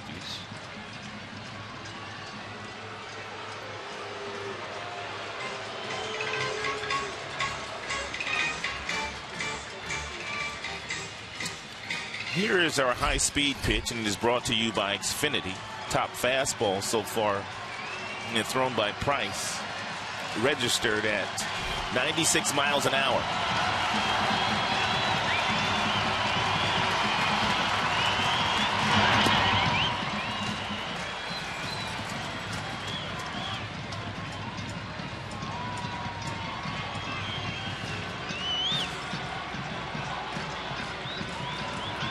Price has pitched well on the road this year, 2-0. ERA a little bit over 2 away from Comerica Park. Trying to keep the A's off the board here in the 5th. Swing and a miss, struck him out. McCann will run it down and throw him out at first base. So the A's waste a double, but it was Anthony Gose off the bat of Marcus Semien making a nice running catch in dead center.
Let's take a look at the Jimmy John's freaky fast delivery of the game. Base hit to start the game by Anthony Gose. He steals second. Josh Fegley, the catcher, threw it into center field. Gose standing on third base when Rajay Davis lofts a shallow fly ball into the outfield, but deep enough for Gose to score with his speed.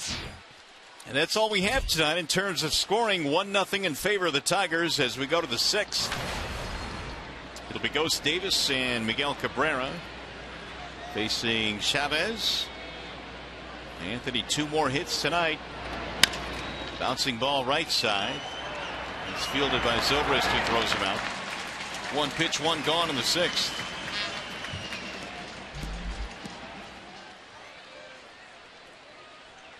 Now batting, number 20. Here's Rajay Davis. Ben Zobrist, pretty tall second baseman. You usually don't see second basemen that are 6 feet to 3 inches. You're in that moniker super utility player in Tampa with all the different positions that he played. Strike 1 on Davis. He has spent some time on the disabled list, but he's already played multiple positions here for Oakland.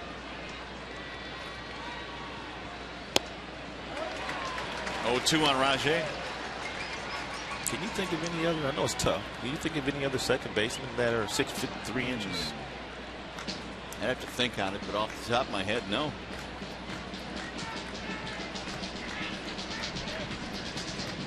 Here's the 0-2. A little bit outside. Oh, Pedroia. No, I'm kidding. Altuve. Altuve. Maybe you stack those two guys together, you'd get 6. Right. They both play like they're 6'3". Here's the 1-2. Oh, he struck him out swinging. 2 gone. Here is the T-Mobile game changer tonight. Miguel Cabrera against the Oakland Athletics, the highest career slugging percentage since 1914 against Oakland. Look at this. How about all these black and white photos, and then you have Miguel sitting there at a .663 slugging percentage versus Oakland, the only color photo. And there were some names on that list. Yeah, the only 2 guys listed ahead of you were Ruth and Williams.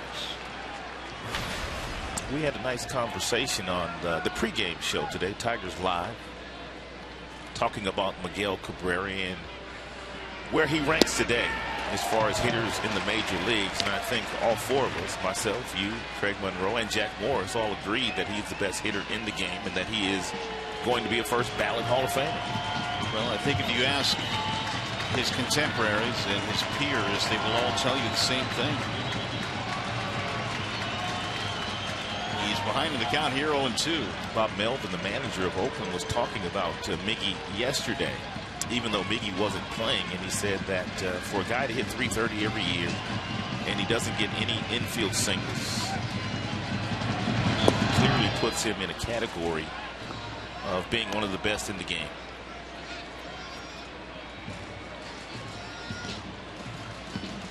Fly ball pop up 0 for 2 in this one for Cabrera.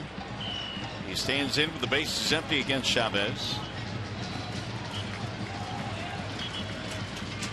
And the 1-2. High fly ball right field, hit deep, Folder going back to the track, right in front of the wall to make the catch. And it'll be a 1-2-3 inning for Jesse Chavez. We go to the bottom of the 6th.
5 innings so far, allowing 5 hits, no runs.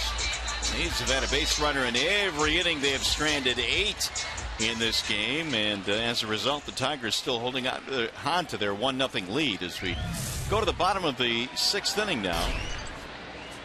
And Price will face Canalori and Fegley. David gave up a double, no damage in the 5th.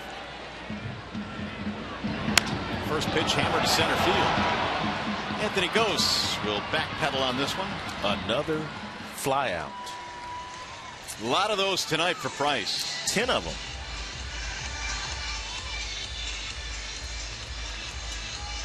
One gone.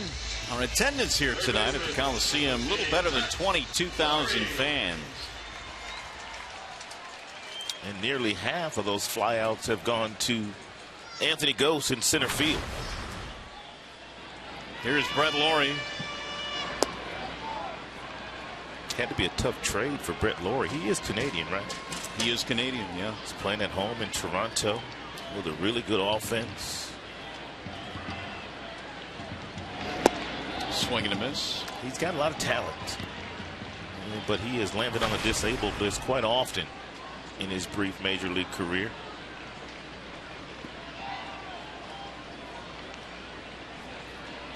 Price with the 1-1. Lawrie, originally a first-round pick of the Milwaukee Brewers, the highest ever draft choice out of Canada in the first round. Then he got sent to the Blue Jays and now to the A's.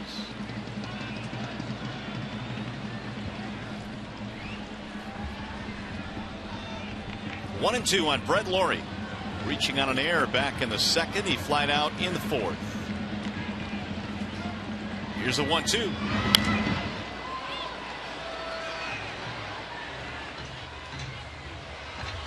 And Price could go one of 2 ways here. He can go simply into the bottom of the strike zone with a breaking ball or a cut fastball down, or he could simply go upstairs to see if he can get a Lawrie to swing through one of those mid-90s fastballs.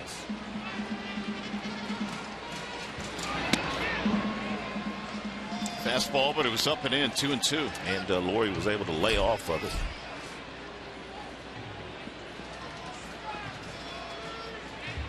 One out, nobody on, 6th inning, 90 now for Price. Here's the 2-2. Swing and a miss. Got him with the breaking ball. Down he goes. David's thrown some good curveballs here tonight. This last one, an outstanding pitch to get Lawrie to swing right over the top of.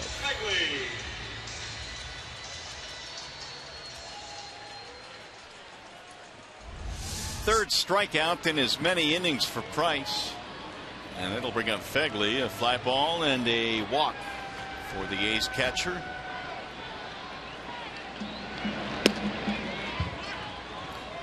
David must be trying to show out for his good buddy Sonny Gray, who's sitting in the Oakland Athletics dugout, who kind of showed him that grip on his new curveball in the offseason. Both of them played collegiately at Vanderbilt. David's still very involved with his alma mater. In fact, goes there to work out every season. There's Sonny Gray. He's probably got the best curveball for a right-hander in the game right now. I would agree. I mean, that thing is nasty. David doesn't throw his curveball as hard as Sonny Gray throws his, but Sonny did give David a new grip, and David came to spring training with that new grip, and he vowed that he would throw it quite often. The other Oakland A that comes to mind with the great curveball, of course, is Barry Zito, but he's left-handed. And the late great Bob Welch also had a great curveball too. 2-1 pitch. 2-2 on Josh Fegley.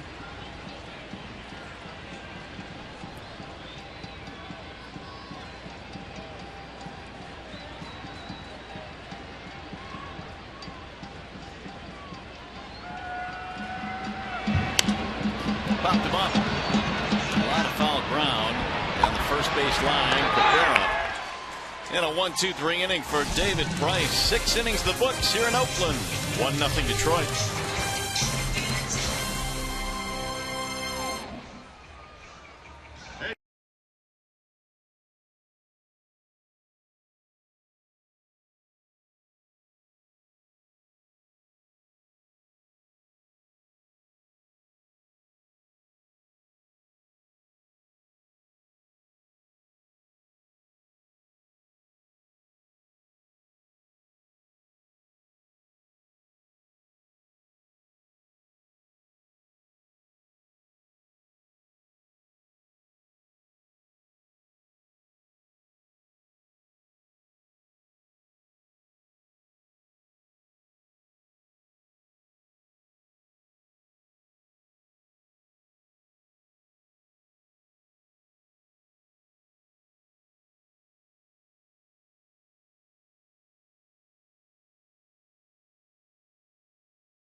Leading right now, but so are the Tigers here as we go to the top of the 7th.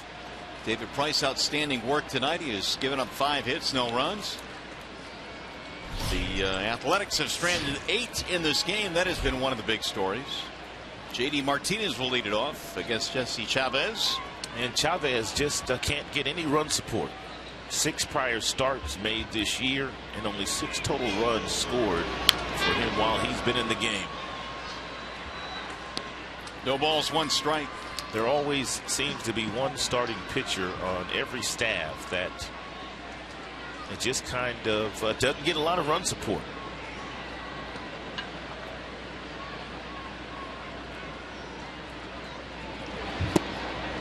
Swing and a miss by J.D. 0-2 the count. Chavez, one of those guys that really wasn't a high draft choice. 42nd round pick for the Rangers.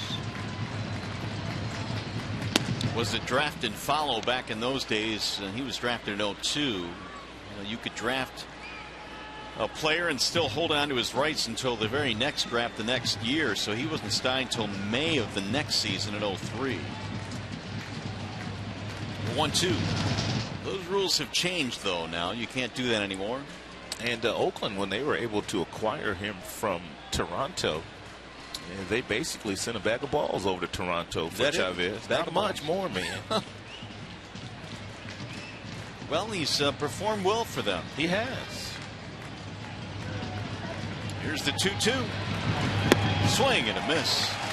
Martinez down on strikes. He's 0 for 3 tonight and now 0 for 7 in the series. Hey, Saturday, Major League Baseball on Fox Sports 1 returns. The Diamondbacks take on the Brewers at 4 p.m. Eastern. Then at 7 p.m. Eastern, Baseball Night in America on Fox as the Royals battle the Cubs. Coverage begins at 4 Eastern on your home for baseball every Saturday, Fox and Fox Sports 1.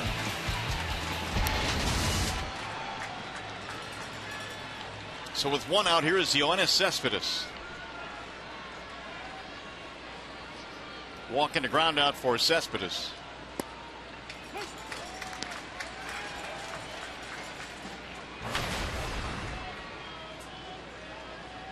Jesse's pitch count in great shape. He's only thrown 80.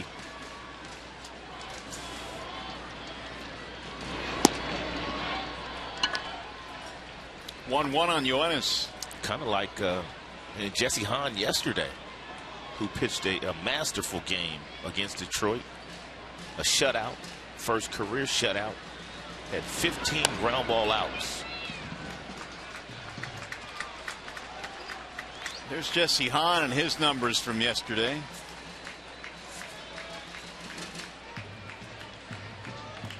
Tigers really didn't threaten a whole lot against him. He had a couple of double plays turned behind him. 1-2. Drilled and over the head and right by Semien into left field. Oh my goodness. What happened there?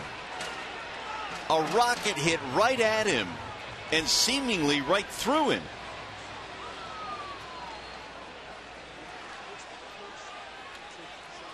Let's take a look at the bell tire pitch by pitch as Semien nearly got killed by that line drive. He took the first pitch, which was a fastball right down the middle, looking for something that he could turn on, and boy, he got him something that he could simply turn on, a breaking ball that didn't do a whole lot, and I don't know what happened there with Semien, but man, oh man. That was a little bit scary looking. It's almost like he lost it. Yeah, I was about to say the same thing. It was a line drive. You wouldn't expect he would lose it. Here's Castellanos.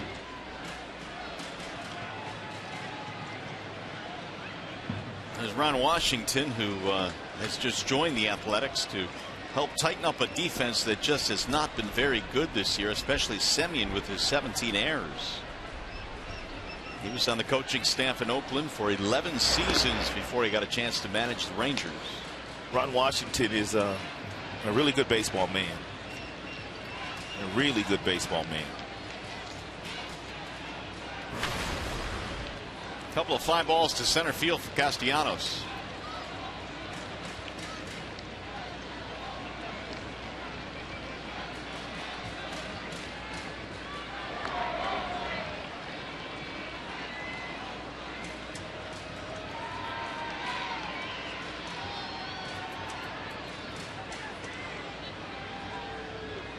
Chavez had retired 12 straight prior to that hit by Cespedes.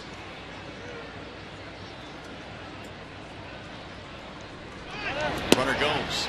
Fegley's throw down to second. He is going to be in time. Cespedes is out at second base. Poor jump by Cespedes, who has now been caught stealing 3 times, and a much better throw by Josh Fegley, the catcher, than he made back in the first inning when Ghost was stealing. And Jonas does not get a good jump. Fegley with a strong throw down to second. Tag applied by Ben Zobrist.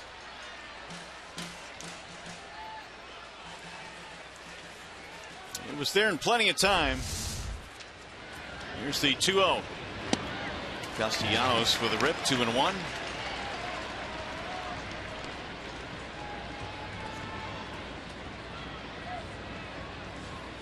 Fegley came in throwing out 3 of 10. He's now 4 for 11.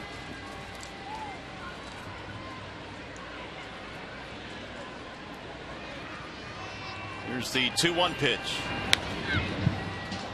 2-2 on Nick.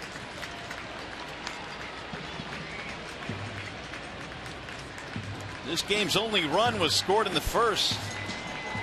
And both teams have been shut down since.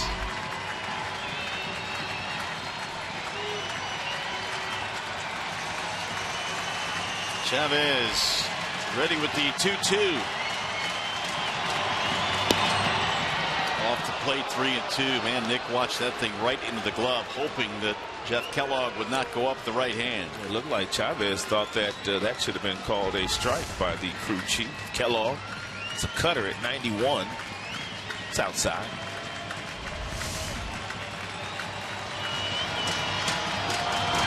Swing and a miss. Castellanos is out, and that'll be it for the Tigers here in the 7th. Still 1-0 ball game. Coming up, the Dick Scott Automotive 7th inning stretch.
Here is the 1-800 call, Sam, call of the game. We were talking about David Price and how he's starting to get more and more comfortable with his curveball.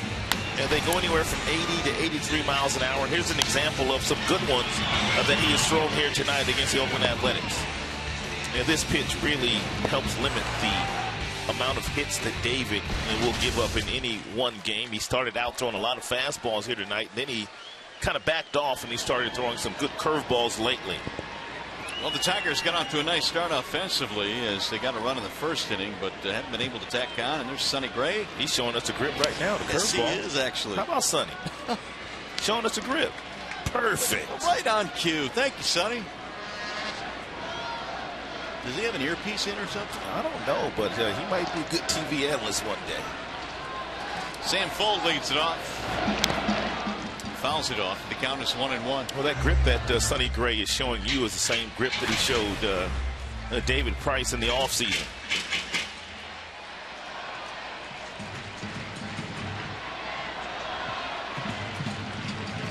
Full to Burns and Semien.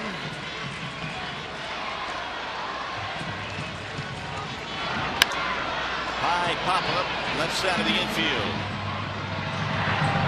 This will be handled for round number 1 by Dixon Machado, who has checked in at short. Tigers have made some changes. In a tight ball game late here, Romine moves to third. Machado is in at short, and he's batting in Castellanos' old spot. How about a little pressure and put on Machado? He made his major league debut yesterday. Now he's putting him in as a defensive replacement in the 7th inning in a 1-0 ball game. What Leland used to say, if you're going to send him up here, I'm going to use him. Yeah, don't run him up here if you don't want me to play him. Here's Billy Burns, who is 1 for 2, single, hit by pitch. And he looks at ball 1. David now at 100 pitches. He's gone 100 or more in every start but the Yankees start this year. Really only one stressful inning. Well, first couple of innings. Kind of stressful. That's in there, a strike. 1-1. And it's the first 2 innings, if you're the Oakland Athletics, that might have helped you get David out of this game after one more inning. Nesbitt Gorzelani warming up.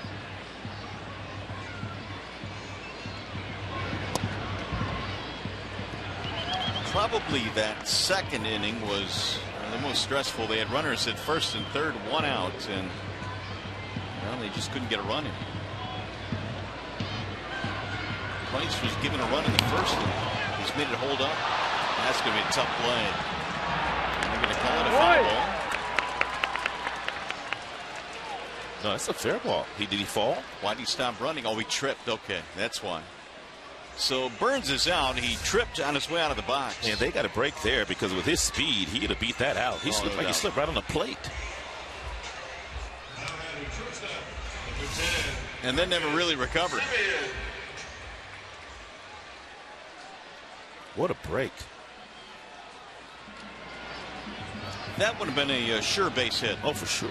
With Burns' speed. Here's Semien.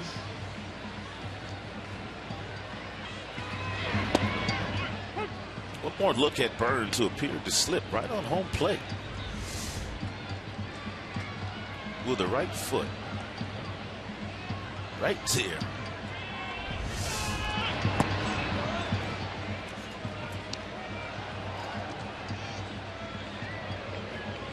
Two out, nobody on. He's batting in the bottom of the 7th. 1-0 Detroit. Swing and a miss. Change piece there at 84. He's got the good curveball today. He's got a nice changeup. He always brings that fastball with him in the mid-90s. David threw 117 pitches 2 starts ago. 117 his season high. That was against the Cardinals. Yeah, one more pitch here to get Semien out, and I think Brad will run him back out there for the 8th.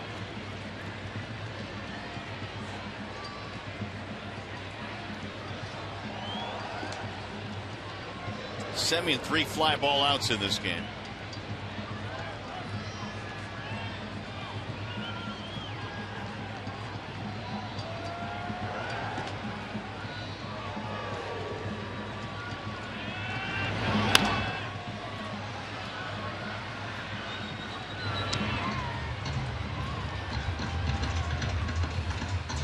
Seven straight retired by David Price after the double by Zobrist in the 5th. These haven't done a whole lot. Athletics actually have 5 hits tonight. Tigers have only 4, but it's Detroit with the lead. That's in the air to straightaway center. He's flown out 4 times today. Anthony Gose hauls it in, and it's another 1-2-3 for David Price. He's retired 8 straight. And we'll go to the 8th here in Oakland with the Tigers up by 1.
Osmus, you'll hear from David Price, among others, immediately after the game. And we want to mention tomorrow is an anniversary.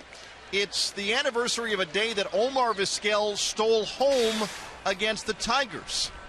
12 years ago at Comerica Park against once upon a Tiger Steve Avery. And Vizquel will tell that story tomorrow afternoon on Tigers Live, and that will come your way at 2:30 on Fox Sports Detroit. Mario, right? All right, Keats, thanks. We look forward to all of that. There's Omar Vizquel. He's got his gloves out tonight. Just a little nippy down there. Omar, in a lot of the early games, had to wear a ski cap earlier this year. Shattered bat rolled to third. Laurie's throw is in time. McCann is out, one gone. So James tonight is 0 for 3, and there are the remnants of his bat. Fans, don't forget you can follow the Tigers all season in 2015 with MLB.com at Bat. It's the #1 app for live baseball. At Bat is up to the moment, at any moment, with in-game highlights, live look-ins, replay reviews, and a whole lot more. Get it now at Bat for your smartphone or your tablet.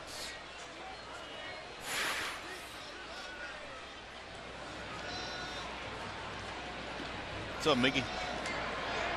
Chilling. He's got a new hairdo these days. Got some juices and berries in there, looks like. Nice and relaxed. Here's Andrew Romine, who in his last at bat bounced out. He has a single to his credit tonight, 1 for 2. 2-0 the count.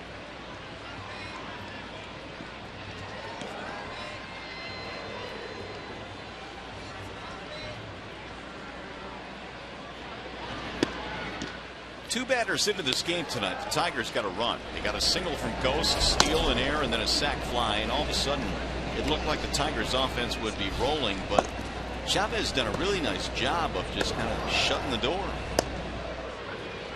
3-0 pitch.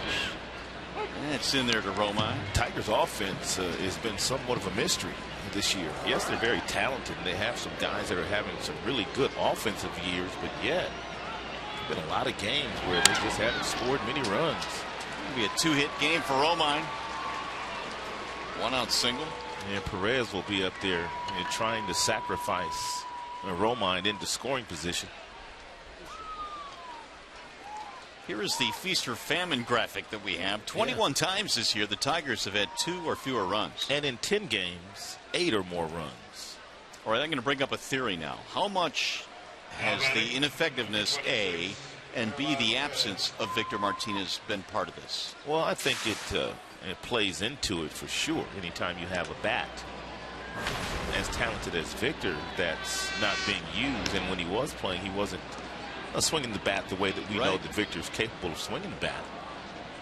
But we also pointed out they have some guys that are having good years. Miggy, Cespedes, Ghost, Iglesias, JD. It's kind of hard to wrap your finger around it.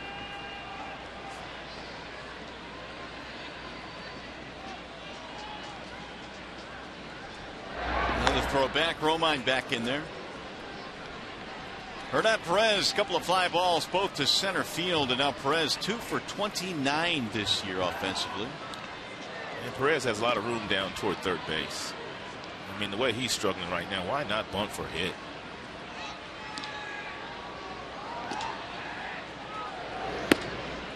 Inside 1-0. Laurie, the third baseman, is playing about 5 steps in back of the third base bag. If he bunted down in that direction, Mario, he could literally jog to first base and probably make it. He could run backwards and make it. Well, maybe not. But here's the 1-0. Swing and a miss. Runner going. Second time and plenty of time.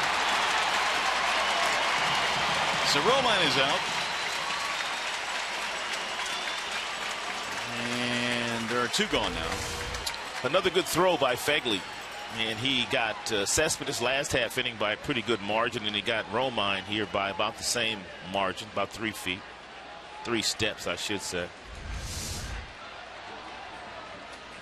42% now for Fegley with his 2 throwouts tonight. 2 balls, 1 strike.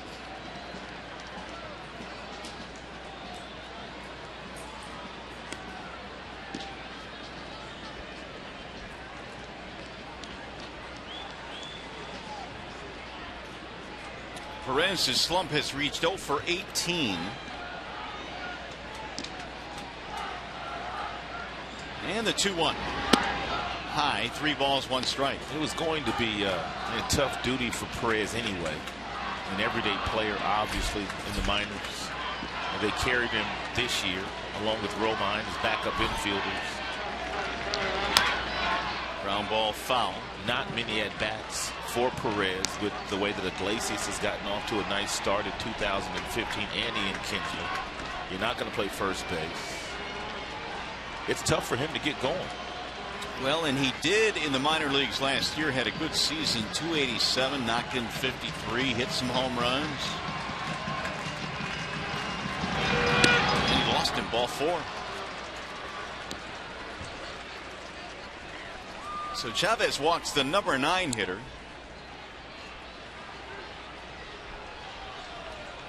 Anthony Gose coming up. They've had some activity in their bullpen. And Bob Melvin coming out now. Abad and Otero warming up.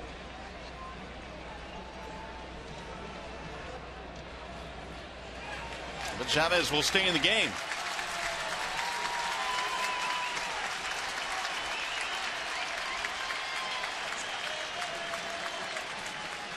Hey, next month the FIFA Women's World Cup begins as Alex Morgan leads the U.S. women's national team against the best teams in the world in search of their 3rd World Cup title. The only place you can see the 2015 FIFA Women's World Cup is on Fox and Fox Sports 1 beginning June 6th.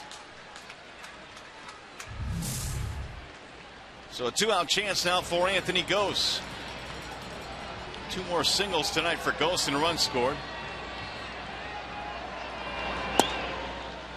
Ball 1. That'll give Anthony 15 multiple hit games this season. And his average now is at 341.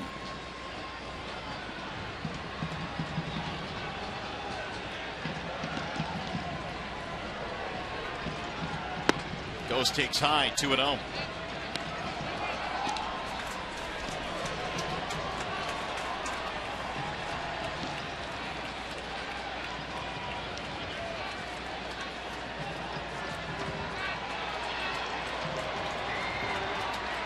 Perez, the runner at first with 2 outs. Draw throw.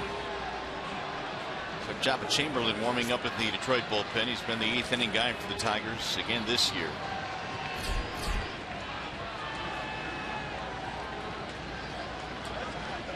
Just watching the action now. Gose looks at his strike. It's 2-1.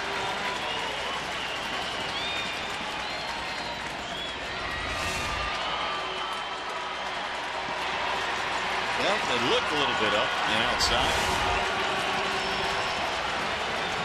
Chavez got the call. Broken bat. Nice stab at first by Vogts. The whale of a play to end the inning. Chavez appreciates it. No runs. Single walk. 1 man left. A's coming to the plate against Jabba in the bottom of the 8th inning.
Of the game.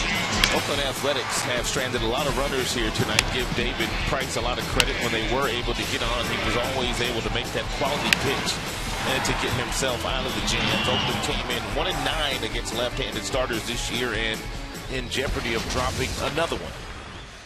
Well, it's a wall-side windows pitching change. David Price has done his job. Now it's Jabba Chamberlain here in the 8th. And 5 holds this year for Jabba Chamberlain. Number 6 would be lovely, getting the ball to Joakim Soria, still with a slim lead. It'll be Ben Zobrist and then Billy Butler and Stephen Vogt in the home half of the 8th. Zobrist has single and a double in his return back to the lineup tonight. Jabba deals a strike and the count goes 1-1. A nice little bender there thrown by Jabba Chamberlain. Whoa, look at these numbers. 7 punch outs, 0 for 16. Ground ball. Second base side. 0 for 17. 1 gone. Jabba gets the first man. Here's Billy Butler.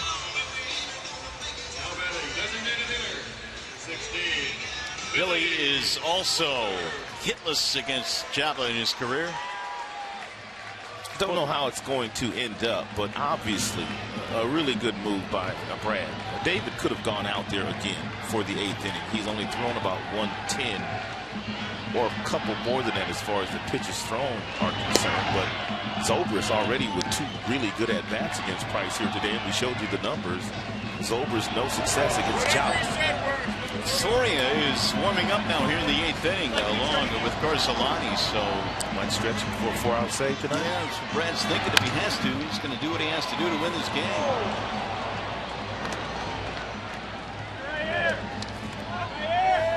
One ball, 1 strike on Butler.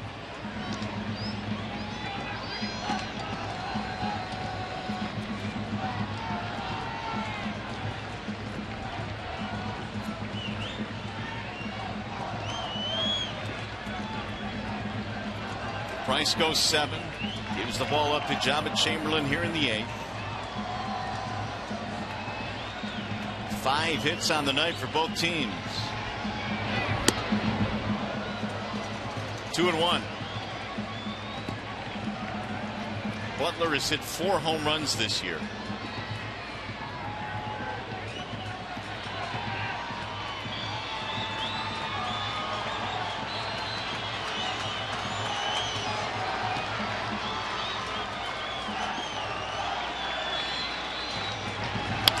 Ground ball to short. Machado. 2 gone.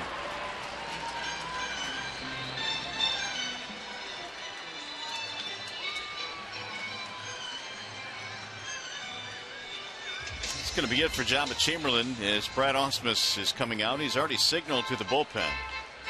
Jabba does his job by getting a couple of ground balls. Stephen Vogt due up, which means Garcelani will be coming in. It'll be a wall-side windows pitching change. We'll be back to Oakland.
Price and threw a lot of lazy flyouts in the game and got just a handful of strikeouts. Really didn't need to strike out that many.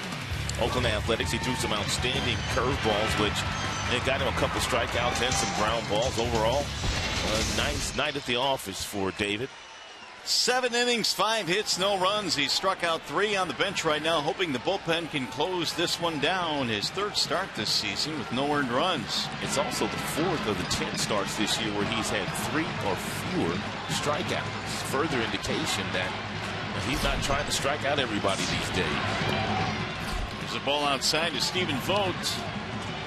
And first ever meeting between Gorzalani and Stephen Vogt. Vogt came in batting .238 against left-handed pitching.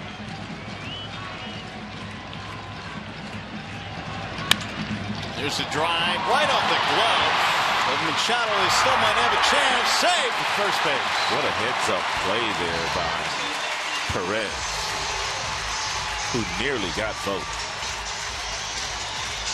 So Vogt is aboard. Man, was that close at first. Ball hit like a bullet off the bat of Stephen Vogt. And Machado, and he leaps and nearly makes an outstanding grab. And there was Perez to pick it up with a bare hand and fire to first base, but not before Vogt crossing first base.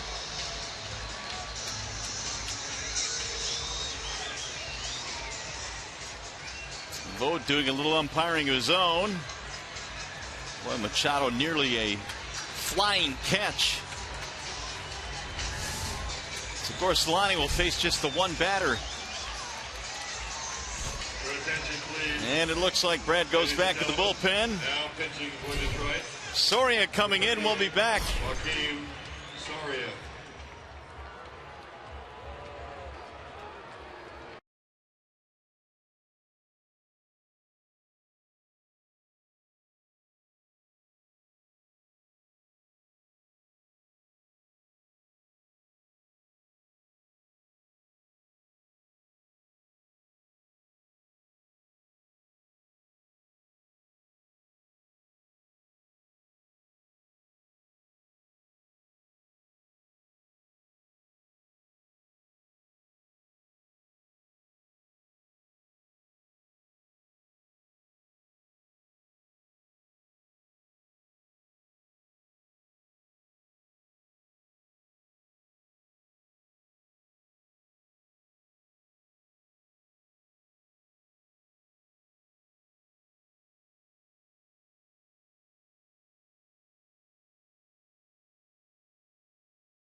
Nothing lead here in the bottom of the 8th. There are 2 outs with a man at first base. Joaquin Soria coming in to try and record a 4-out save. He has one 4-out save this year that came back on May 7th in Chicago. And he struck out 4 batters, all 4 that he faced. And now he's going to deal with Josh Reddick, a pinch hitter who looks at strike 1. Soria has been perfect against the Oakland Athletics in his big league career in save opportunities. He is 14 of 14. Reddick has power, 7 home runs this year. He's hitting .314. Career numbers 2 for 5 against Soria. Ground ball back to the mound, knocked down by Soria. Got to hurry. The shovel toss for the out. And the inning is over. Soria comes on to get Reddick, the pinch hitter. 8 innings played here in Oakland as we go to the 9th. The Tigers still on top 1-0.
base hits.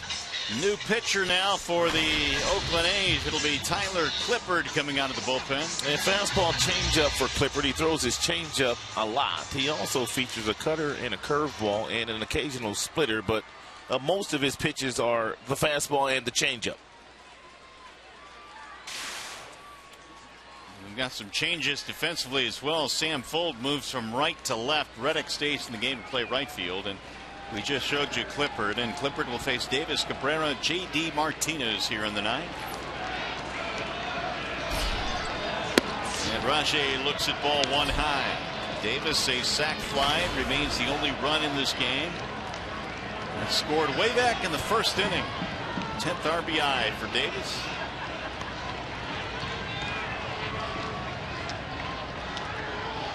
Here's the 1-0. A's are without Doolittle, their closer, so Clippard has been filling in that role.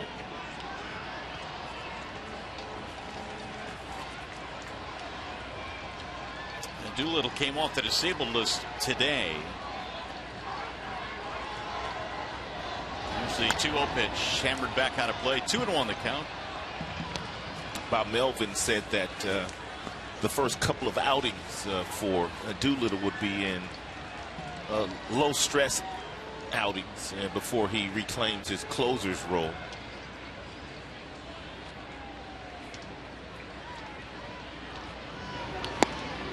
That sinks low. 3-1 now on Davis. It'd be nice to get him on to start the inning off.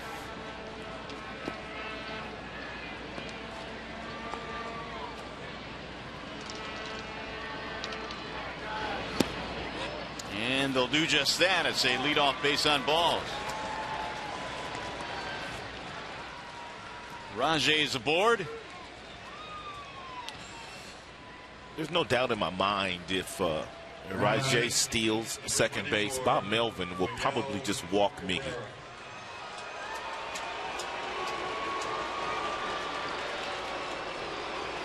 So Cabrera has been announced. He is 0 for 3 in this game. A couple of fly balls and a pop-up.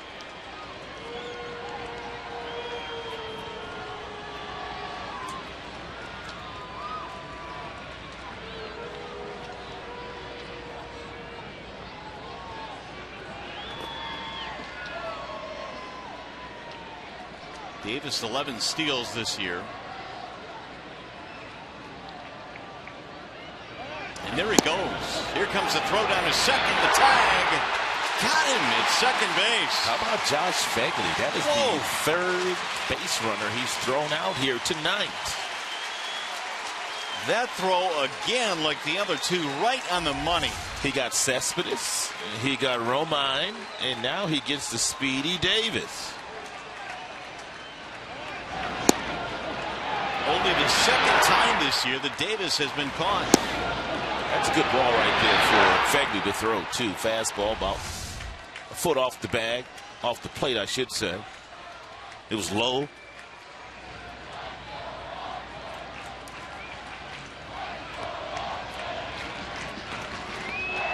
One ball, no strikes on Cabrera.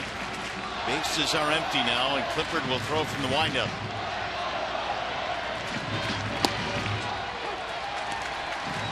One.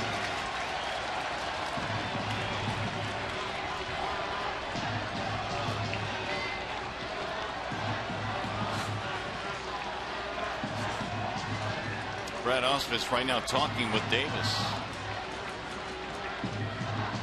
You think Brad didn't want him going there? Well, if he didn't want him running, he probably should have stopped him, or maybe Rajay wasn't paying attention to the stop sign that was given to him by Dave Clark. They had a nice little conversation there, but for me, I brought it up. If he would have been safe, they would have walked him again. Which, in effect, takes the bet out of his hands. That's probably something Brad didn't want. Ooh, that bounces way in front of the plate.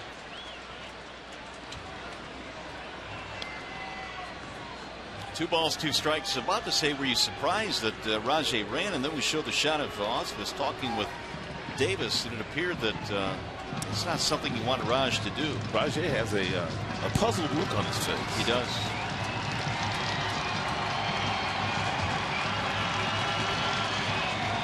Here's the 2-2. Miggy sends a ground ball to third. It's right by Laurie into left. Well, these A's, they just have trouble catching the ball.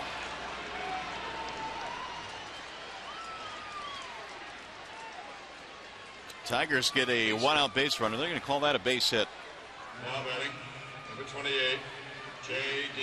Martinez. Ball had some topspin on it. Laurie kind of took an angle back towards shortstop to get the positive hop, and the ball just eluded the glove, and they gave Miggy a single. So 1 on, 1 out. That'll extend Cabrera's hitting streak to 13 straight. Ball 1 to Martinez.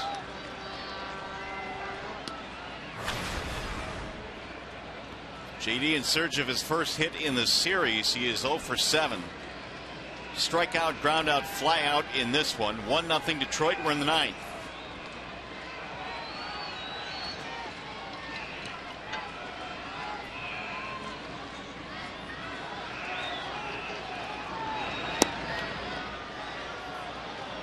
Two and 0.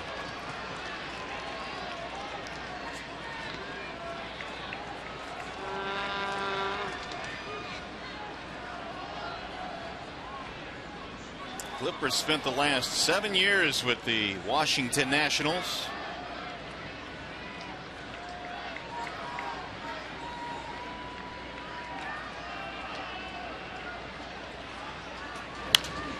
Fouled away. Let's go back to the conversation between Brad and Rajay after Rajay was thrown out with Miggy in the batter's box. Brad walked all the way to the other side of the dugout, and he pointed to Miggy. He also pointed to second base, and he pointed to first base. And I think right there, he didn't want Rajay running, and for the simple fact that he would have taken the bat out of Miggy's hands. Well, but it does bring up a good question in which you brought up. There would be a stop sign, wouldn't there? Yep. Should have been. Unless Rajay didn't see that sign if it was given. Meanwhile, 3-1, J.D. Martinez.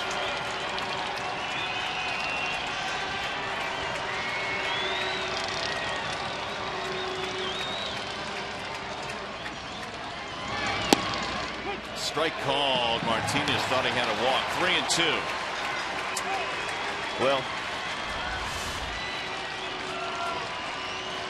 wow.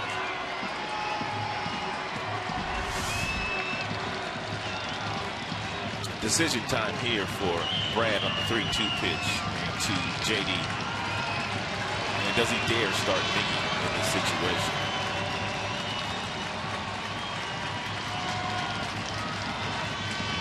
Cabrera holds, and it's ball 4. 2 on, 1 out.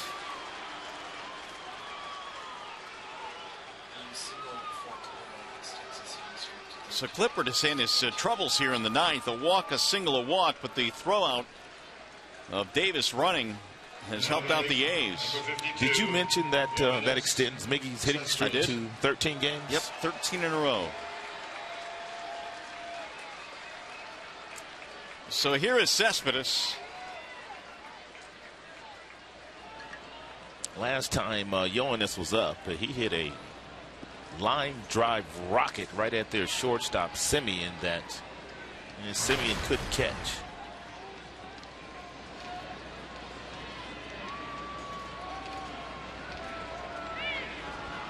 Single walk in this game for Yoenis.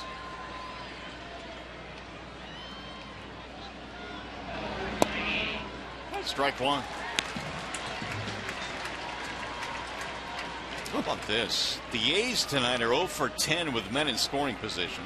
If they lose this one, that's the only number that they'll have to look for today. Tigers got a run in the first. In fact, 2 batters into this game, and it was 1-0. Nothing since. Popped him up. Shallow right field. Zobrist going back, called off by Reddick, the right fielder. 2 gone.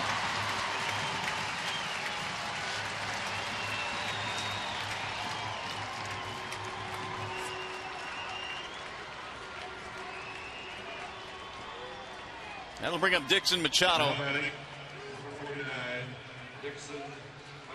His first at bat of the game after taking over as a defensive replacement. Machado made his big league debut yesterday. Here are his numbers with Toledo. That's 274 with the Mud Hens, with a home run, 16 driven in. He had 3 ground balls yesterday in his debut. Well, wouldn't this be a great time for his first major league hit? I thought he got it in the simulated game today. Oh, he did. Forgot about that. No, just kidding. That unfortunately does not count. Swing and a miss, so and wide.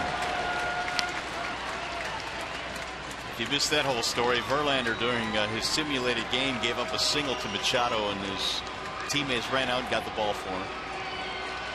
Verlander, by the way, reporting that everything was all systems go in the sim game today. Felt great. When I saw him in the clubhouse, he was walking around with a little pep in his step. 1 ball, 1 strike on Machado. And he has a smile on his face.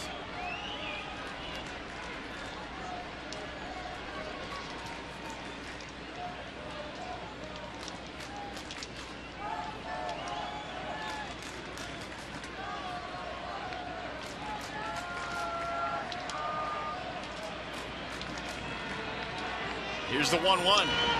Machado rolls it foul.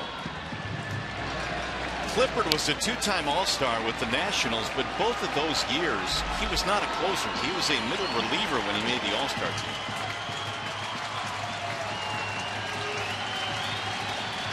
And he's trying to get the final out here in the 9th inning, keep it a 1-0 game.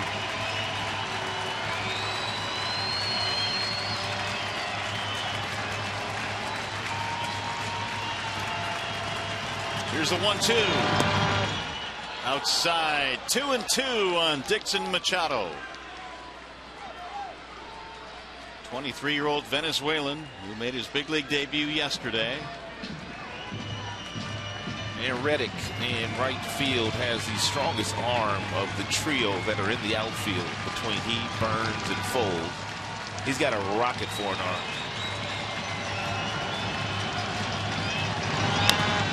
Pulled foul just outside of the bag at third. Just missed that first big league hit. Not to mention an RBI.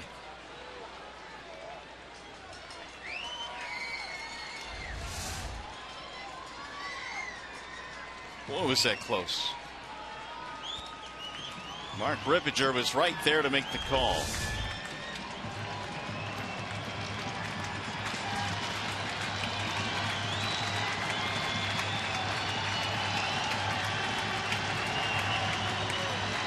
And again, the 2-2. Popped it up. Foul ground. Is there room? There appears to be. Caught by Vogt. This foul Torre here is no joke. It is unforgiving. The Tigers strand a pair. We go to the bottom of the 9th. 1-0 Detroit.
Detroit is brought to you by Comerica Bank. Raise your expectations of what a bank can be when it's time. Come to Comerica. Your Metro Detroit Chevy dealers. Visit ChevyDetroit.com. See why Chevy drives the Motor City. Wallside Windows, we can do that. We are the factory. And by Tim Hortons. Purchase coffee at Tim Hortons on June 3rd and send a deserving child to camp. There you have it. Tigers got a run in the first. We go to the bottom of the ninth. It is still 1-0. Soria goes back to work, and the bottom of the ninth is underway. And Joakim Soria trying to record the 4-out save here tonight. It will be the second time he has done so. Did it on May 7th in Chicago. Red Laurie, Josh Fegley, Sam Fuld do up 7, 8, 9 in Bob Melvin's lineup. Soria came on, got the ground out from Reddick, the pinch hitter in the 8th. Checked it. They want the appeal. Did not go, says Alan Border.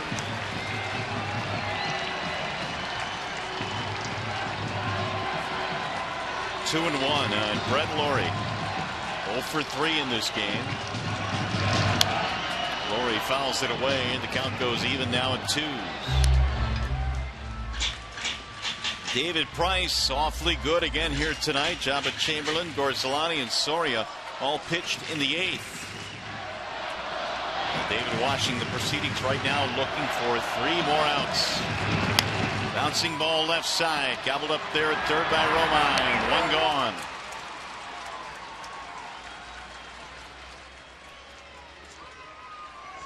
That'll bring up Josh Fegley.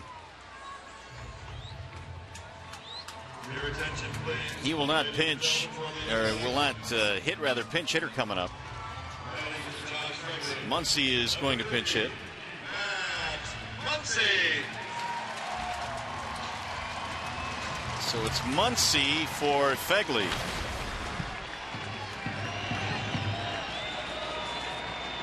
A couple of homers, 5 RBIs this year for Muncy. He had a rip. Look out. That caught home plate umpire Jeff Kellogg. Wow.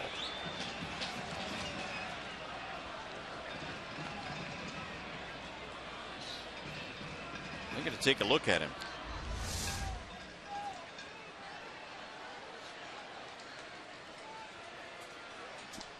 He got him squaring the chops and buckled him. That ball really didn't change directions either. Ooh, whoa, boy.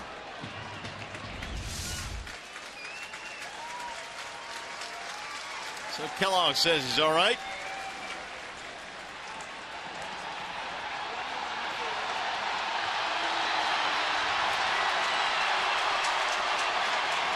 And 1 the count on Muncy. And Soria going to have to wait a little longer to get his save here tonight. An idiot has just ran out on the field. So while the officers corral him and drag him off the field,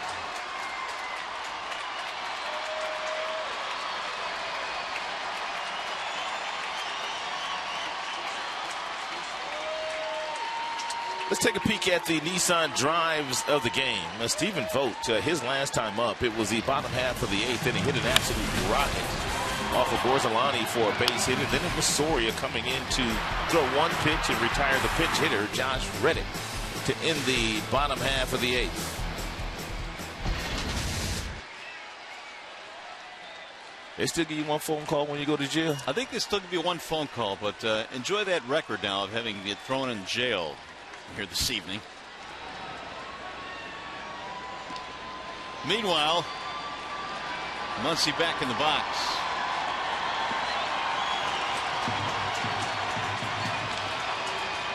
Soria with the 0-1. 0-2 on Muncy. Jabba Chamberlain got 2 outs in the 8th. Gorzelani gave up a hit, but then Soria got the ground out. Now he's out here in the 9th.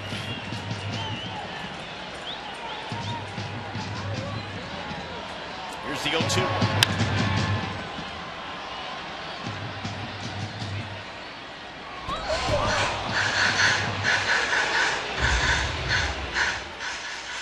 Sam Fuld, the number 9 hitter, due next. Each ball club 6 hits in this game.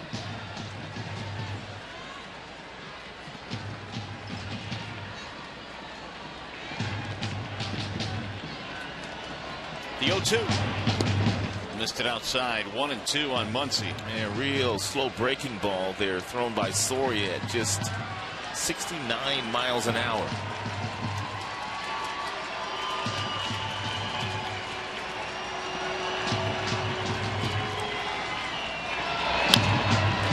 Popped up. Shallow right field. Who wants it? There's a quartet of Tigers surrounding it. And it's Hernan Perez. 2 gone. 1 more out to get for Joaquin Soria. Now batting left fielder.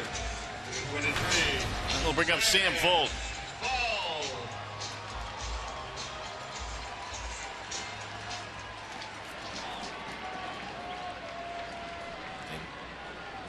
Fuld batting just 192 this year. He's 0 for 3 in this game.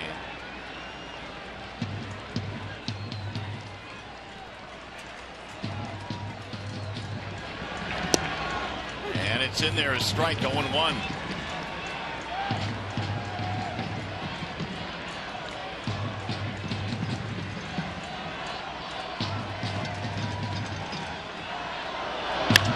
Slice toward left field, gonna drop, base hit. And it's gonna get by Cespedes.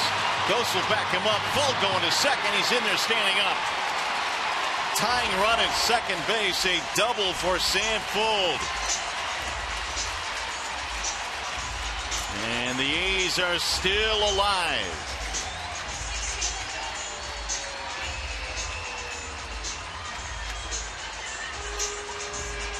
Two out, 2 base hit.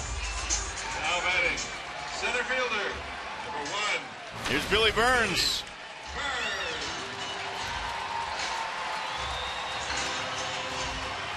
That is the 7th hit tonight for the Athletics, 6 for the Tigers. Burns a single back in the first inning. He's also been hit by a pitch. First ever meeting between these two, Soria Burns. Time call. Soria was about to deliver and Burns was given time. Tigers outfielders are not playing very deep with Burns in the batter's box. Therefore, even though Fuld has good speed, something gets sharp in the outfield. Tigers have good arms out there. They might have a chance at throwing Fuld out. Now McCann runs out to the mound.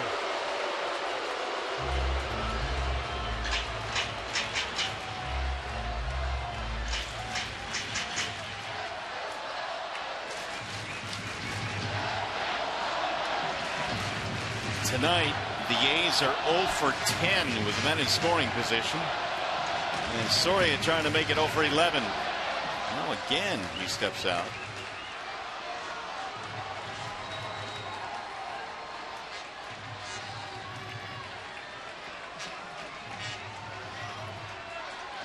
Fuld has doubled with 2 outs here in the 9th. 1-0 ball game.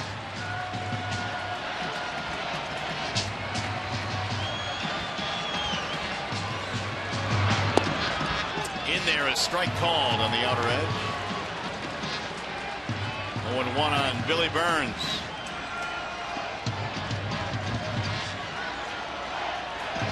Romine even with the bag at third base.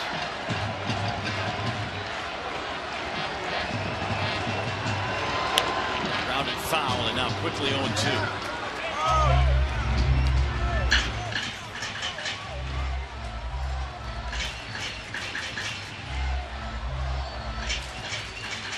Soria does his best work with runners on. 0-87. Not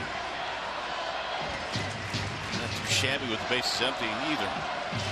And good fastball upstairs. See if he can get a strike 3. He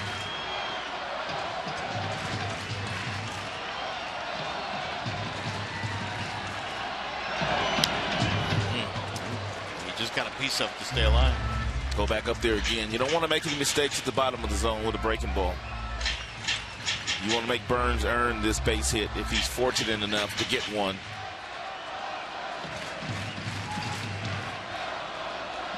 Fuld is the tying run at second with 2 outs in the 9th.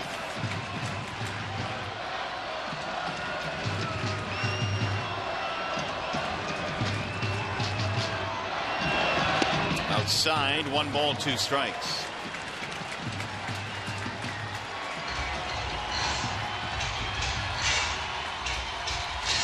Soria came on to get the pinch hitter in the 8th. That was Josh Reddick. Got 2 outs here in the 9th, and then full double to left center.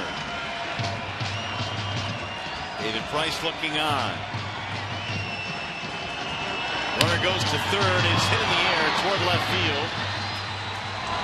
Cespedes is under it, and the Tigers hold on to win this one. And Tigers shut out yesterday afternoon by the Athletics, and today the Tigers return the favor. They scored a run in the 1st inning, and believe it or not, it held up tonight as the Tigers beat the A's 1-0. David Price gets his 4th win of the season. We'll be back to Oakland.